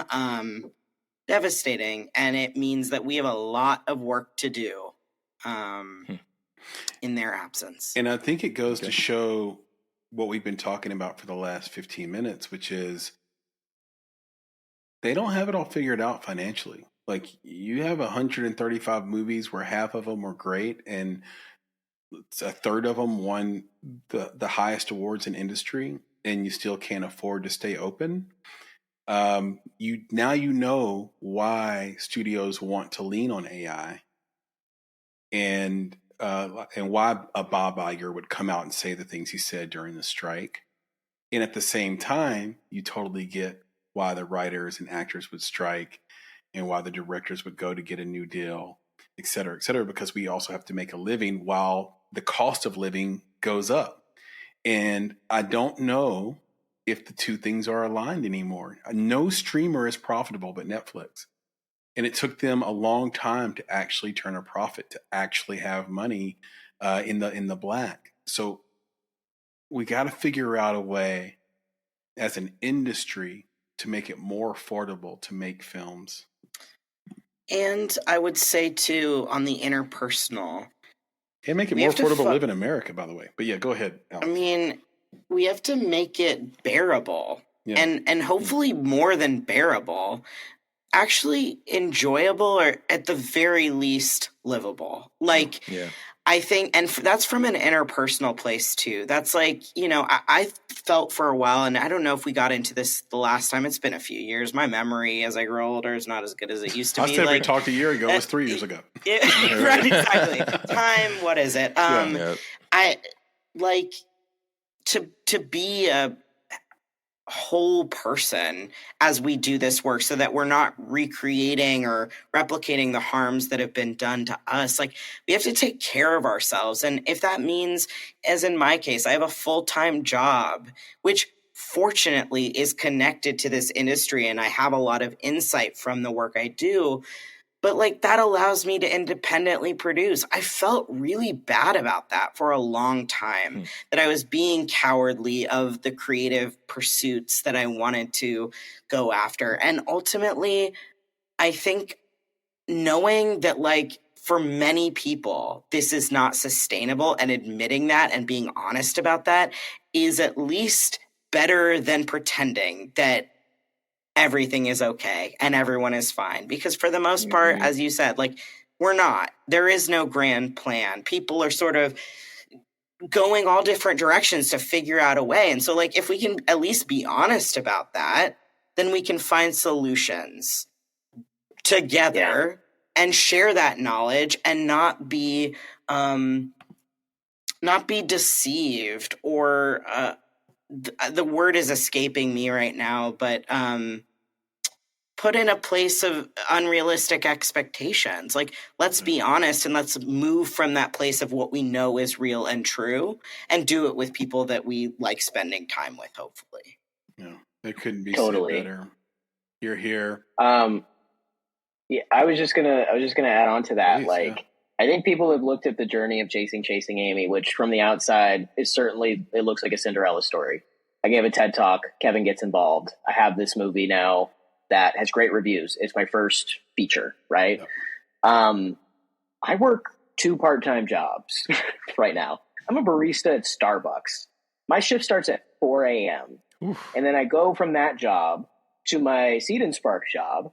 And then at night now, I'm hoping to have time to develop new ideas, to talk to people, to do the things I'm supposed to do to keep progressing the filmmaking stuff. True. But I was on 30 Under 30 in November, 2 months after getting laid off from my agency job in September. Yeah. That is how f***ing fake all of this is. Yeah, I tell you, and that's the thing, because, and this is one of the things that I always say, and, you know, Chris echoes it as well, is just filmmakers are people too. Yep. Right? Like, that's it. And I think that it was great having a conversation with, you know, Chris had an interview with Micah Sims, just not just a guest of the podcast, but, you know, a friend and a co-filmmaker. But one of the things he said, we asked him a question about, you know, what it means to make it. And he kind of reflected. He's like, you know, when we adopted another kid, and like, I just want to be a great dad. Yep. You know, I think that's the part that people forget, or the part that people ignore. It's like, yeah, I'm a filmmaker, and this is my passion. This is my art, but I want to be a great dad. Oh man, like, hit my heartstrings, right? It's like, that's not all that I am, is this thing that you see. I'm also so many other things, right? So I want to be, like Alex said, I want to be a great human. I want to live my life. I want to be happy as a human being. And being happy as a human being is being happy as a filmmaker, but it's also being happy as a dad, or as a guy who makes Legos, or whatever those things are, right? It's like, you just want to be happy doing the things that you love. And, you know, the filmmaking part is a piece of that equation.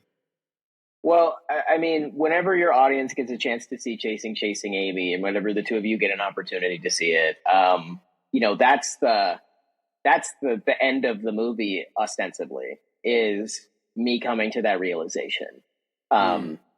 And what actually matters. I'll summarize my little end monologue here. You'll have to put a spoiler alert up top or something for spoilers for Chasing Amy. But let's go.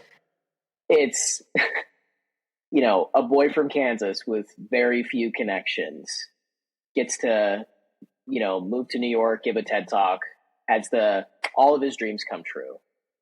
And then the thing that he thought he wanted actually isn't the thing that he needed. The thing that he needed, he had the entire time, whether it's, in here or the person who is sitting in the room waiting for me to be done with this podcast. That's right. and it is the light of my life. Like, the only thing that fucking matters is who we are to each other. Yep. How we treat each other. You said this earlier, Chris, that, when you die, you become fictitious, but how people talk about you is reflective of how you treated them in life, how you made them feel anytime you walked in a room. I don't know if you guys play like RPGs or anything like that, but like, I'm a diehard like Mass Effect fan, right? Oh, nice. And every time you talk to somebody in Mass Effect, right, your score goes up or down. Your score goes up or down, right? Yeah. And every opportunity you have to talk to someone is an opportunity for that score to go up. Yep. Or to max out, so to speak. Nice. None of this shit fucking matters other than how we make each other feel.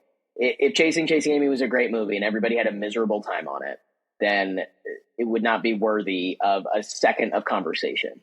That is the real tea. Yeah. So I'll tell you this, for everybody here and everybody who's listening, I invite you not only to see Chasing Amy, of course, but you have to listen, okay, to Nat King Cole, Nature Boy. Okay? Mm-hmm. That's all time. Everybody on here, as soon as you get off, listen to that song. And that song will put all of what we've talked about into the most simple perspective. It will wrap up everything we've said in very few lyrics, but just so you know, it is literally my favorite song of all time. So there you go.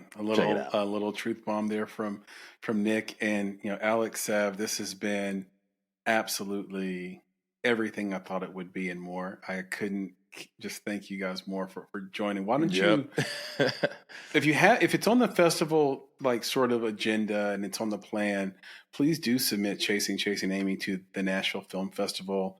I can do what I can to help there. I can't manipulate anything. Obviously, I wouldn't want to do that because I wouldn't be, you wouldn't want that. But please submit it as an Oscar qualifying film festival. But outside of that, can you tell everybody where they can find you on social media, on the internet, maybe see it at a festival, plans, any of that stuff?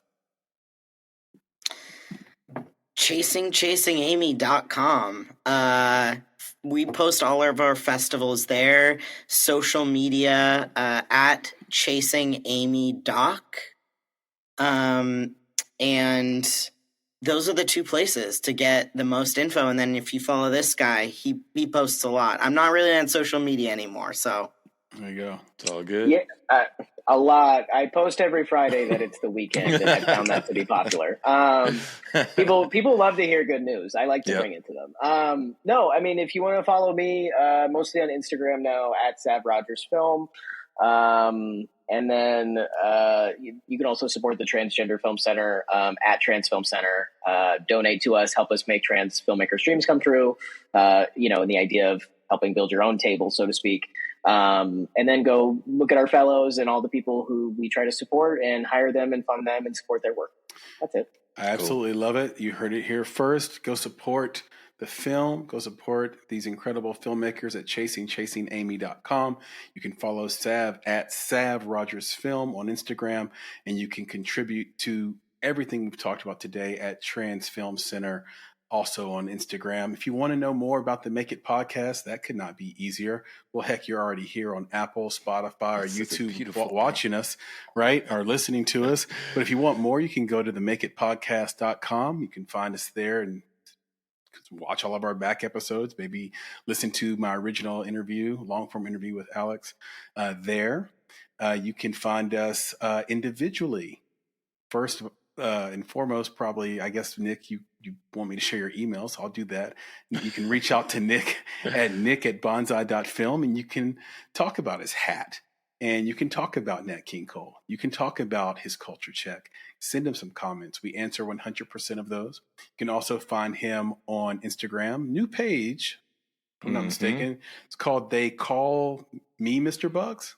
That's right. They call me Mr. Bugs. Now, if you don't know, that's a play on They Call Me Mr. Tibbs, Sidney Poitier. There you go. They call me Mr. Bugs. Beautifully done. Nice play there. New page, lots of activity. Go follow him at They Call Me Mr. Bugs. And you can follow us on social anywhere. I don't think we're quite on Pinterest yet. We're everywhere but we will be. But just be, about like everywhere you want to go. So like Instagram, X, TikTok. I think you can find us there at _Make It Podcast on all three. So that's X, Instagram, and TikTok. We share videos, posts, all kinds of stuff there. And you can reach out to me directly on X at Flame in Your Heart. Your is spelled UR. But I think you can also just search Chris Barkley and I'll come right up as well. So you can find me on X. And again, comments there, I will respond to 100% of them. Last, but certainly not least, we have a newsletter and we have a store. You can find that at bonsai.film. That's BONSAI.FILM. If you go there and use a / whatever I just said before, ignore that. I don't know what that was. / subscribe. You can find the newsletter. It's free. It comes out every 2 weeks. It's an incredible newsletter. And we pull things from all over the world of film, from corner to corner, not just a reposting of articles like some film newsletters are. And then if you go / store, you can find all of our incredible gear. We are really trying to start a movement here with sort of the Make It theme. You see that on me and Nick's shirts. If you're watching on YouTube, it's not just a t-shirt. It's not just apparel. It's a calling cry to everything you're all about. And we have additional cities coming. I think 5 new cities coming. And we have an incredible partnership with Cotton Bureau. Buttery soft t-shirts there, hats, tanks, hoodies, you name it. Cotton Bureau rejects 90% of all designs. So we're super proud that we got a partnership with them. We're part of that 10% that made it. So go to Cotton Bureau and then search for the Make It Podcast. You will find our store. Please do support, pick up a t-shirt and wear it on set. Take a picture of yourself on Instagram and tag us on it at _ Make It Podcast. We would love that. So with that enormous diatribe out of the way, Nick, can you please leave us with the credo? I feel like I got to take a deep breath, bro. Jesus, you know, I'm like, whew, I'm having palpitations or something over here. Anyway, yeah, I just got to, of course, just say thank you, you know, to Sav and Alex for doing this and just being so gracious with their time and participating with us. And of course, the real thing, again, I'm a little bit of an empath. I just appreciate when we can have people with whom we have kindred spirit. Yep. That's the most important thing. This is all about the love that we share on this podcast with one another as creatives, but also as humans, because filmmakers are people too. Yep. So with that, I will say to our friends, our fans, our followers, our family out there, be better, be creative, be engaged. And thank you for listening. Nick, Alex, Sav, talk to you all soon. Yeah, man. Appreciate you guys. Absolutely. Be good, guys. Thanks for having us. Our pleasure. Take it easy. Deuces. A world inside his head. Show and tell first week of school. Shared proudly to his friends. They laughed him out of who he was. He'd never share again.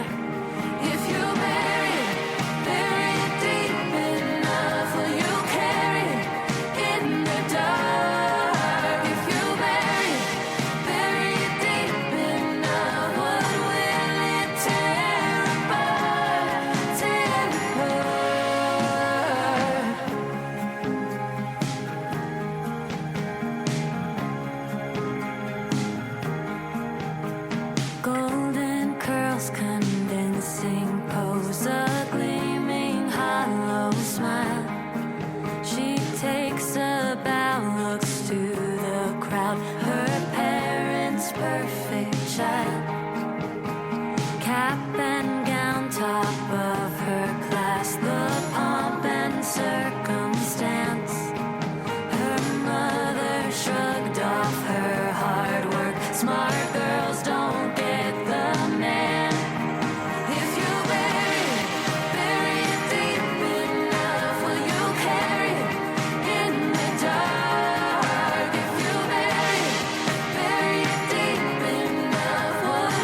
his name. Dreams must be disavowed. 200 guests fill out the church. Too late to turn back now. He plays the part despite his heart. Can't bear to let them down. If you bury it deep enough, will you carry it in the dark? If you bury it deep enough, what will it tear apart? Lights are the lights. One pulls you down, one rises. Don't hide. Step out into the light. If you bury it deep enough, will you carry it in the dark? If you bury it deep enough, what will it tear apart? If you bury it deep enough, will you carry it in the dark? If you bury it deep enough, what will it tear